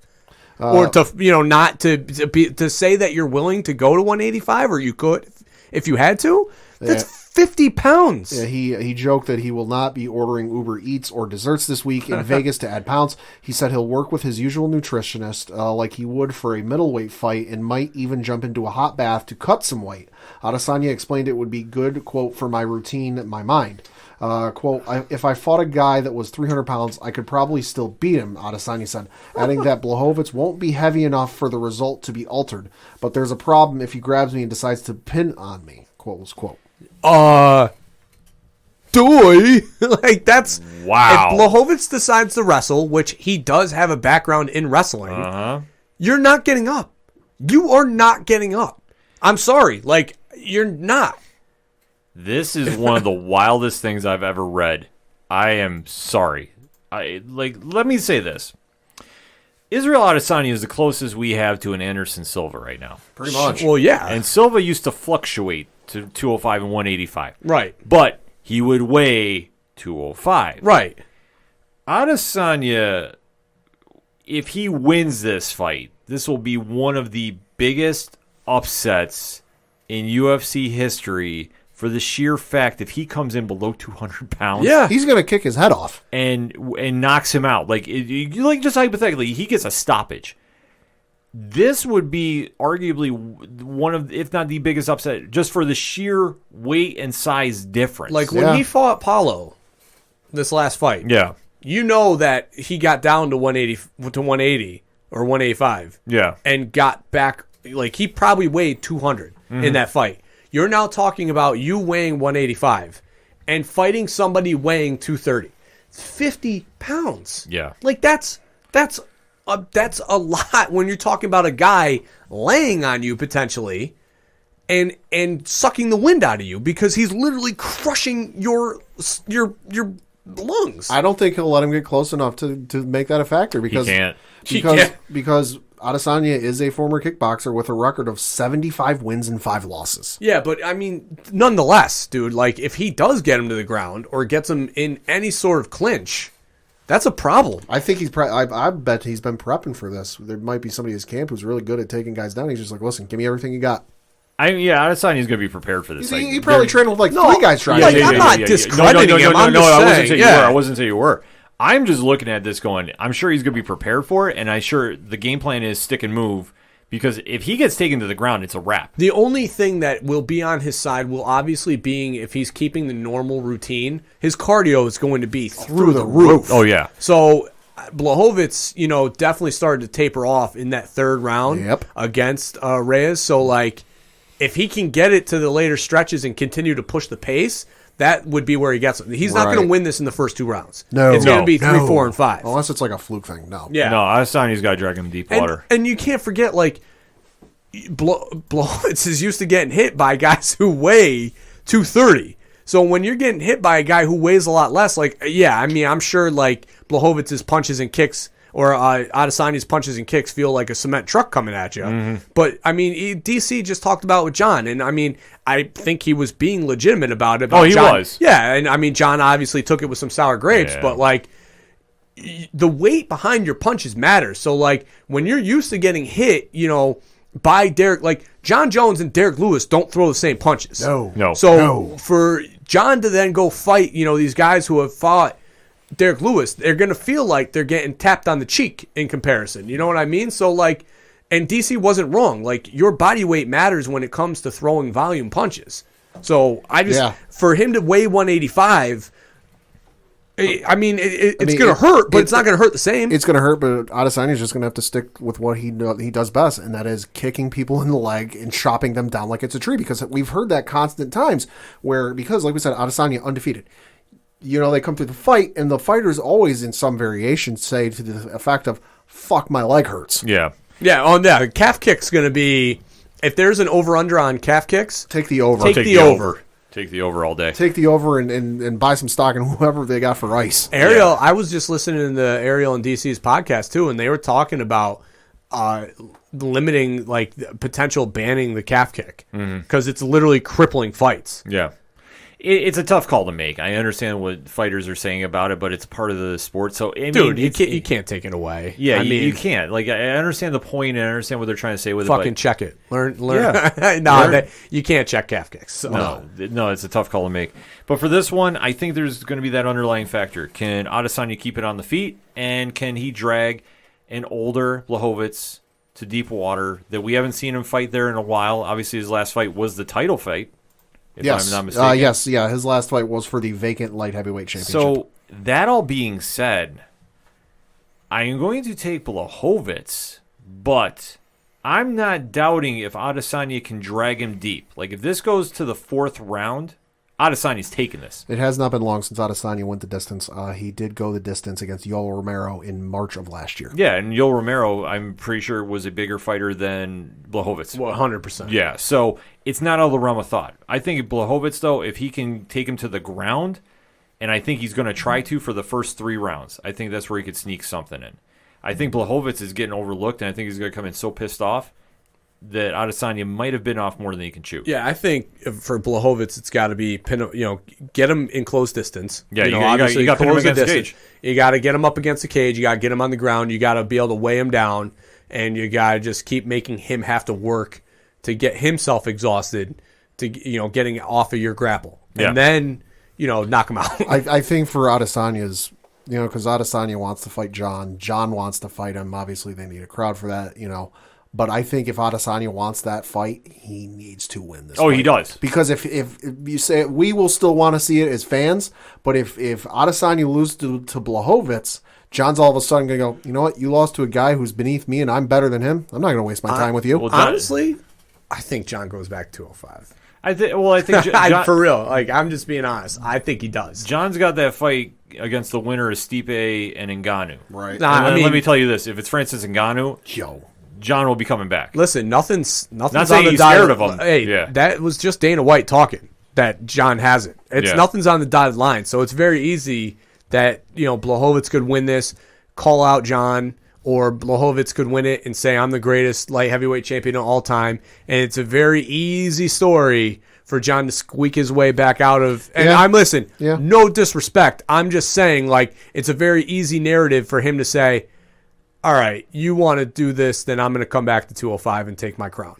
Which would be an easy out. Yeah, it would be, but you got to wait and see what happens. But it's all going to come down to what happens on UFC 259 this weekend, so definitely hit us up in the chats. What are your picks for this weekend? Do you think Adesanya is going to be the next champ, or do you think Blachowicz is taking the belt? What do you think is going on with Amanda Nunes? And don't sleep on that bantamweight fight. That's going to be definitely a fun one to watch. Don't sleep on that light heavyweight fight before it either. Yeah. Santos. Yep, Santos is coming back to fight the number 4 contender too. So, there's a lot of fights going on. We'll be talking about them on twitch.tv/607podcast. So if you haven't followed already, what are you waiting for? Drop that follow. We're going to take a quick break. We'll be right back. Hello, my lovelies. My name is Chantel, and I'm the host over at Lady Justice True Crime. Lady Justice is a weekly podcast that covers fascinating cases, both past and present, from around the UK and Ireland. Some of them are strange. Many are unbelievable. All of them are completely unique and are someone's story. So please come join me on Apple, Spotify, or wherever you get your podcasts. Coming back for the final segment on this edition of the ODPH podcast, and we got a local minute to talk about. Yeah, man. The Binghamton Bulldogs started their season with a victory over Spa City. Okay. They had 2 games this weekend. They had their first game against Spa City, and then they had their other game, which is not on their account for some reason. That was a victory. So the Bulldogs are 2-0 right now. Cool. Sorry about that. They beat, in their second game, the Spa City Gamblers 134-121. Ralph Williams, 50 points, 8 assists, 7 boards, and 4 steals. Newcomer Ben Walters had 21 points. Cecil Lane had 21 points. Jordan Pryor had 10. And Jackson Henry had 10 points doing contributions, all to a 2-0 start for your Bulldogs. So what you're saying is defense was optional in that game. Well, then the NBA it is. Yeah. Yeah. It is definitely take the over every game. Yeah, this is true. Looking at some Binghamton Devils news, the games they had this past week, they lost in overtime on Wednesday to the Lehigh Valley Phantoms by a final score of 5-4. They had a game, back-to-back games against the Hershey Bears on Friday and Saturday. Friday they lost by the final score of 6-3, and then Saturday they lost again by the final score of 3-0. Looking at the games they got coming up this week, they got a game taking place this Saturday against the Penguins. Game time 7 o'clock, and then Sunday they have another game against the Hershey Bears. Game time 4 o'clock. For more information, BinghamtonDevils.com. So that all being said, let's talk about those one-shots, shall we? Yeah, I got a couple things to talk about, a couple entertainment things, and then one sports thing. Real quick, it appears that E3, of course, that is the gaming convention that takes place every year from Los Angeles, will not be held publicly and will be going fully digital. This according to LA City documents. This was spotted by a site and then, quote, a new report published by the Board of Los Angeles Convention and Tourism Development Commission states that E3 2021 live event is canceled and that the city is, quote, working with the production team on broadcast options at LA Live/LACC. Furthermore, it is working with the ESA on licenses for both 2022 and 2023. So, unfortunate news, but totally not unexpected given the way things are going right now. It's not quite ready to have massive conventions open yet, so that's to be expected. Switching to some video game news, it is, of course, the 25th anniversary of Pokemon first coming out over. Wow. Yeah, I know. 25 years.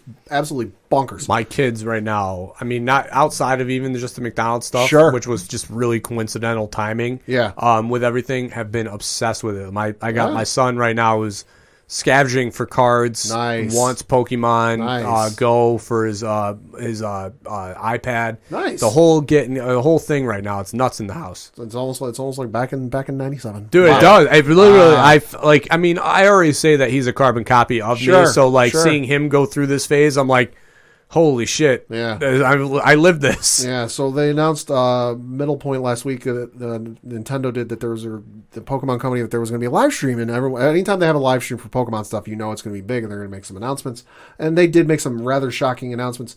First of which was they announced Pokemon Brilliant Diamond and Shining Pearl. Those are remakes of the 2006 games on the Nintendo DDS, being Pokemon Diamond and Pearl. This is something I know fans have wanted for a very long time, and now, to quote Plankton and SpongeBob, they don't know what to do now that they're actually here. They never thought they'd get this far, so people are definitely excited for that. They announced an open world Pokemon game called Legends Arceus, I think is how it's called. It's announced for early 2022.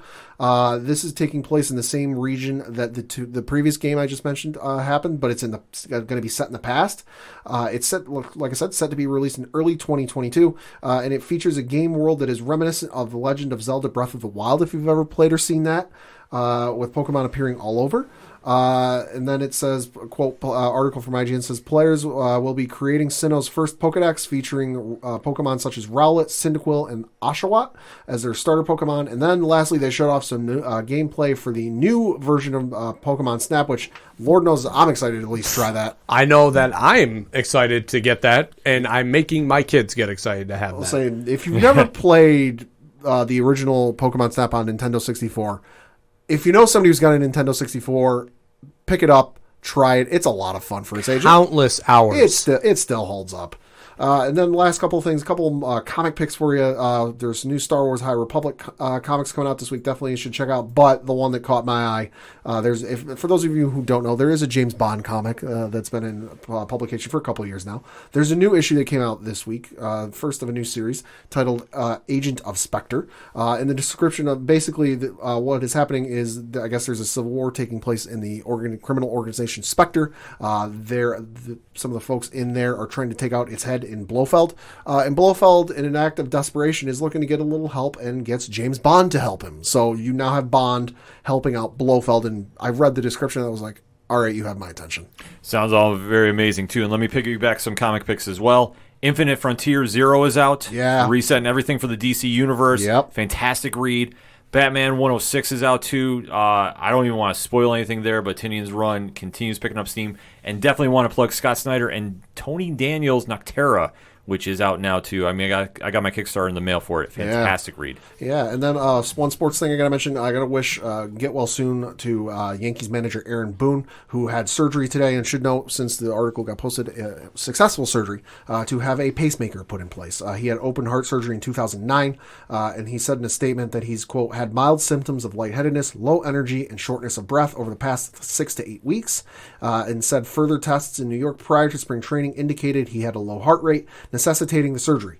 Like I said, surgery did go successfully, so wishing Aaron Boone a very speedy recovery, and fuck the Astros. Absolutely. Yeah, I just have a little bit of cross news, so take your drinks for those playing at home. The PLL announced that they will no longer be doing the subscription-based service that they were doing prior to NBC Gold, and will actually be switching over to the Peacock network. Ooh. So all the games will be streamed on that platform. So for those people who have gotten it for your ability to rewatch The Office for the 17th time or the 17th millionth time, now you can also pick up some lacrosse games. The base thing is going to be the $4.99. Obviously, the Lacrosse Network just retweeted the Jim playing lacrosse in The Office where he throws the snowball at Dwight. So fantastic little connection there. There is going to be, I believe, 20 games that are going to be broadcasted on the NBC platform, with 23 games that will broadcast exclusively on the Peacock network. So you're going to get 20 games this season between the two, NBC and NBC Sports, and then 23 games on the Peacock network. So awesome way. I mean, it seems like lacrosse is going to be broadcasted nationally, so that's fantastic. Great news for me, as it's been very upsetting not being able to go to Cuse games with my son this year, so I'll be able to catch all the PLL games from my Peacock network, which I now have to get because of that. Well, between that and the WWE Peacock and the WWE, yeah. Dude, these damn subscription things are gonna suck me dry. I mean, exactly. Everybody thinks you cut the cord with cable, and it's so much cheaper. I was talking to her last night after this because the announcement got made late afternoon, and I was like, Paramount now is gonna have you by the balls for kids because they're gonna have all the SpongeBob and Nickelodeon stuff, and they're going to be doing the movies and all that stuff, which my kids are going to want to see. And now this is going to have me, because if I ever want to dabble in rewatching The Office or Parks and Rec, now lacrosse in the WWE network, I'm toast. You're not going to have enough time, and it's only a matter of time until sports go directly to there.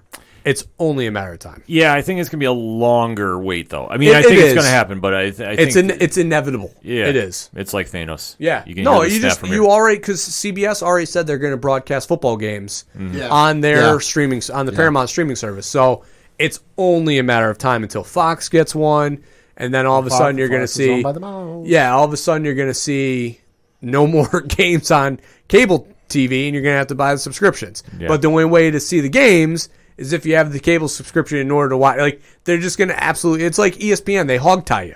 You can't get ESPN Plus, or you can't watch ESPN stuff without having a cable subscription, but you can't watch it without Plus. Yeah. Fuck. They got you. Yeah, they got you. And especially, like we said, about bringing up WWE. Yeah. Some quick wrestling news. Sure. Because we got to talk wrestling on the show. Bobby Lashley, new champion. Congratulations. Oh, man. This Long overdue. Long overdue. Obviously, this sets up big things for WrestleMania. Potential. Lots of potential. I got to say, I got a laugh out of the video I saw, obviously, next morning because I had to go to bed. But the video of Leo Rush doing the Lashley. Yes. Because I saw the tweet that night. He says, if Lashley wins the belt, I'll do the chant again. And he then did the chant. I was like, oh, that warms my heart. He backed it up. I mean, Lashley, since he's been with the Hurt Business, has been absolutely phenomenal. Yeah. Yeah. And to see him finally get some time to really develop his charisma. Well, I mean, it's been tough because obviously when he came back in 2016, 2017. 16, yeah. The stories were he was brought in to face Lesnar. He was brought in to chase the gold. He was brought in to be a champion. And then, kind of was just thrown in the mix of the mid-card stuff and was kind of an afterthought, almost to the point where people probably thought, he was either going to ask for a release or try to get released. And, then the Hurt Business comes up, MVP comes back, and now here we are. Yes. It's awesome. It's absolutely awesome to see that he is now the WWE champion. He's got a big future going. It's WrestleMania season. The door is wide open there. Yeah. And to flip it to AEW very quick, as we are recording tonight, Shaq is debuting on the show. Who gives a shit? Well, they had a big media scrum, too, so I definitely want to plug Rich from 3FN was covering for 607 Podcast. Yeah, he did.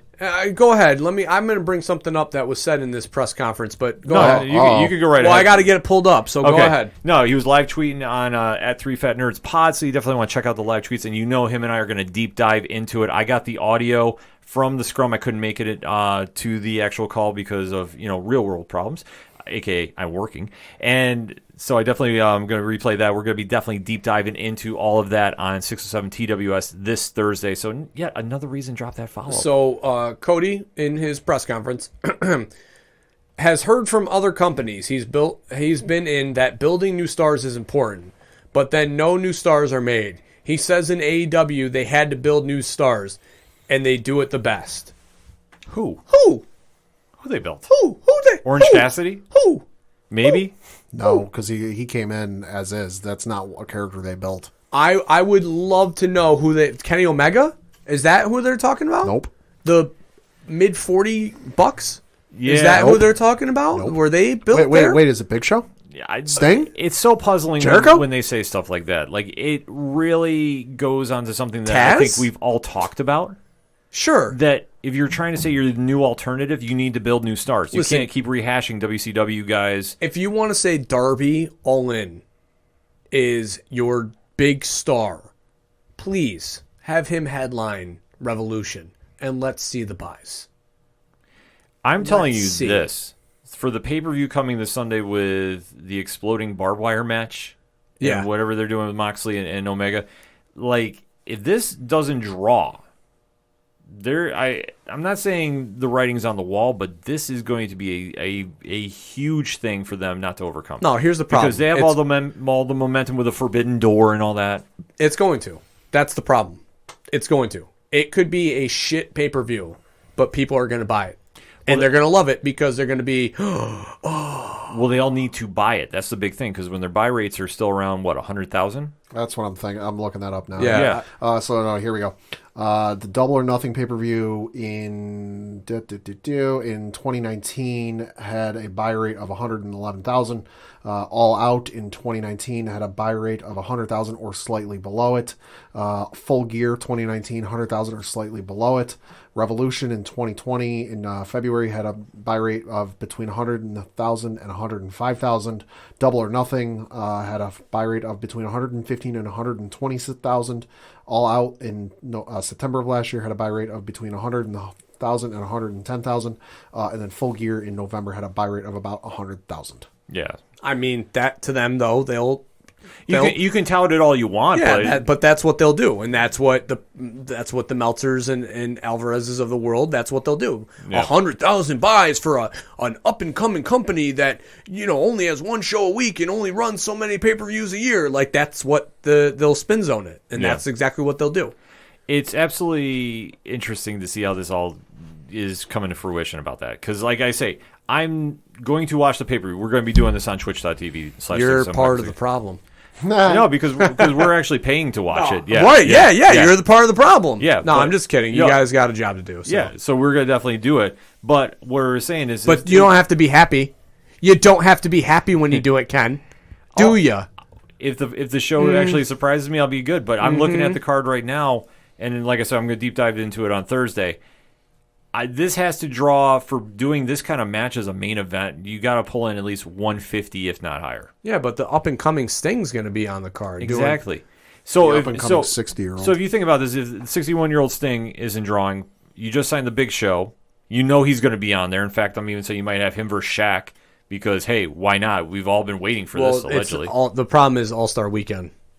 Yeah. So unless they tape it, Shaq can't be there. That's why they're doing the Shaq match tonight. Well, I think they're just trying to avoid trying to go up. Originally, they were supposed to go against UFC 259. So that was going to be a losing battle. Ain't got the fucking stones. Ain't got the stones. I think they're smart and said we had no chance against that one.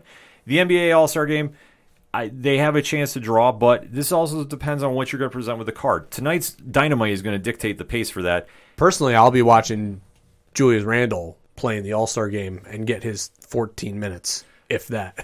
Fourth seed in the East, baby. Yeah, baby. No, I mean, no, I just... it's going to be spin zoned. It's going to be sold as the greatest pay-per-view. Mm-hmm. It's going to be sold 9.5 stars. Yeah, it's going to be sold as, that death match is the greatest death match to ever be a death match. The greatest thing since Bash at the Beach 96. Yeah, I mean, and I'm just going to get tired of hearing it, and I'm just going to go numb, like I always do to all the AEW stuff, because numbing at this point. Yeah. I just tend to stay off of internet wrestling like a full 24 hours after Wednesday. Well, I'm going to be because let's be honest, it's a circle jerk. Yeah. Well, I'm going to be watching, and I'll give my honest reviews. You know, I always like to cut it straight, and so does Rich. So, like I say, tune in for Thursday's TWS 607, and you'll definitely hear the takes. And obviously, Sunday night we'll be doing the live reactions to AEW Revolution. So stay tuned for that. Very quickly, because we said we were going to talk about it. Quick hits, non-spoiler, Flash season premiere. A little bit of a letdown. Yeah. They've just picked up where they left off literally last season. Yeah, kind of sloppy. But they didn't have a choice. So. They didn't have a choice. They tried making some chicken salad out of chicken stuff. Didn't really connect. I know they had the one major quote-unquote character death. Which would have meant a lot if it was at the end of last season. Right. But beginning of this season, there was just a lot of stuff that with this return, it just didn't connect. And I just really wanted to get done with the current storyline. Yeah. I'm sorry. I'm tuned out. I watch it because it's on before Superman and Lois. I really do enjoy The Flash when it's good, but, it's just kind of losing its speed to me. Hey! Boom! I see what you did there. I had to go sneak in there because I didn't want to be playing dead because I got to talk Walking Dead now. Hey! Oh! The punnery, it comes. Hey! So, Walking Dead has returned for its... They're still alive? 10.5 season. Yep. And this episode, Pat, how would you describe it? It was pretty good, all things considered. I will say, since the last episode aired in October of last year, so it's been 5 months, which, is a long gap, might be the longest they've ever had in the show's history, without looking up in front of me. I'm glad they played the episode prior, in the hour beforehand, or else I would have been lost as all hell. But no, this was it was a good episode. It felt a bit like a epilogue in a book, in terms of last season, but it was good. Yeah, it tied up last season very well. Obviously, we had the return of Maggie. Yep. And her story has actually got some promise to it. Yeah. They didn't touch upon it that much. Albeit, though, the new antagonist for the show, I'm not impressed Maggie's backpack? Maggie's backpack. Oh, okay. Yeah, so short-lived outside run? Yeah, because her former show got canceled, so she's back. Yeah. Tough. Yeah. So, but she's back, so they'll tie up the Easy to loose fall end. back, huh? Yeah. Well, they obviously The Walking Dead, as long as you're not killed off on screen, you're welcome back whenever they can fit you in. Yeah. I mean, they're Even very good about if that. you're killed off, you could make a comeback and appear in a bizarre dream sequence. Right. But this episode, like I say, was okay. Yeah. I wasn't blown away by it. Yeah. And like I said, the new antagonist, I'm sorry, I'm not feeling that right now. Well, I don't think it's the new antagonist going forward. I just think it's just, for right now, it's the antagonist. Yeah, it's just who they are, but I think they got... They're teasing the next season with the promos. Yeah, the promo for next season actually look good, which they're going to do this summer. They're all they're also, well, yeah, that was the big announcement, is that they're not waiting until October to come back. They're doing the start of the final season in the summer. And they're also doing some casting. Yeah, so we'll definitely have to stay tuned for that. And to kind of cap off this edition of the ODPH, want to mention too, San Diego Comic-Con, actually, speaking of cons, because usually Walking Dead premieres during New York Comic-Con. Sure.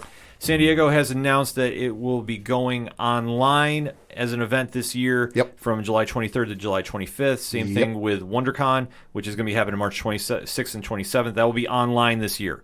The press release, according to @comic_con, their official Twitter page, lays out the dates for this, and obviously with the challenges going on right now in the pandemic era, they said we're going to just wait again to do it. So they are explaining the situations, but they also have teased, I don't want to say teased, but they have announced about an event that is going to be happening in November, which they are saying is going to be a 3-day in-person event in San Diego. So what does that entail? I'm not sure at this point. I'm going to say make sure you're following comic-con.org for more information when it becomes available. We're going to definitely keep our eye on it, and as soon as some real official news is announced, we'll definitely talk about it, because once this news broke, we were getting hit up on DMs asking about New York Comic-Con. Don't know. We don't know yet. It's file it under it's way too goddamn early to know. Right, but I think the promising sign, if you want to look for some hope here, New York is slowly opening the theaters back up. Yep. So we'll see where we are around May, June time. Because I would say under normal circumstances, those who are fan verified and can get the early release of badges for New York Comic Con, we usually get the first email about when that'll happen late May, early June. Mm-hmm. So we'll definitely stay tuned for that. Check out findthemetaverse.com though in the meantime, because I know they are running some events online as well. A lot of stuff going on, so make sure to follow the ODPH, because we will be making sure we are talking about it on Twitter, on Facebook, on Instagram, wherever you find our social media at. So that all being said, the music you heard on this edition of the ODPH, we got a little bit of Brian Wolf from Fair City Fire. We got a little bit of Shout at the Robots. They're our friends doing a lot of things on Patreon. That's a cool thing they're doing right now. So if you want to find out about more of what they're up to, Pad, where do you go? OchoDuroParlayHour.com. Right on. You head on over to the music section. You check out everything going on with them. Second Suitor, Floodlands, Tom Jolu, Yard Party, all the great music you hear on the ODPH. While you're there, swing on over to the directory. You can check out Friends of the Show, organizational links supporting Black Lives Matter, and all the amazing pod groups we're in because, Coach, what is the rule? It was all on.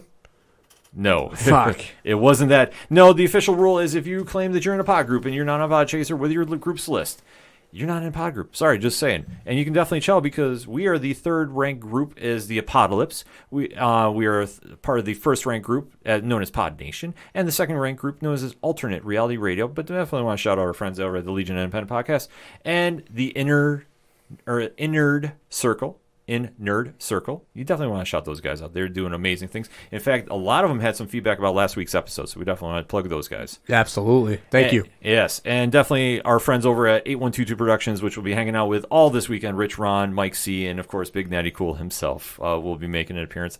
I have heard he's going to try coming through for the UFC fights. We'll have to wait and see, but for everything going on with them, definitely head on over 8122productions.com. Check out the Patreon. $1 gets you in the door, $3 gets you comfy seat at the table.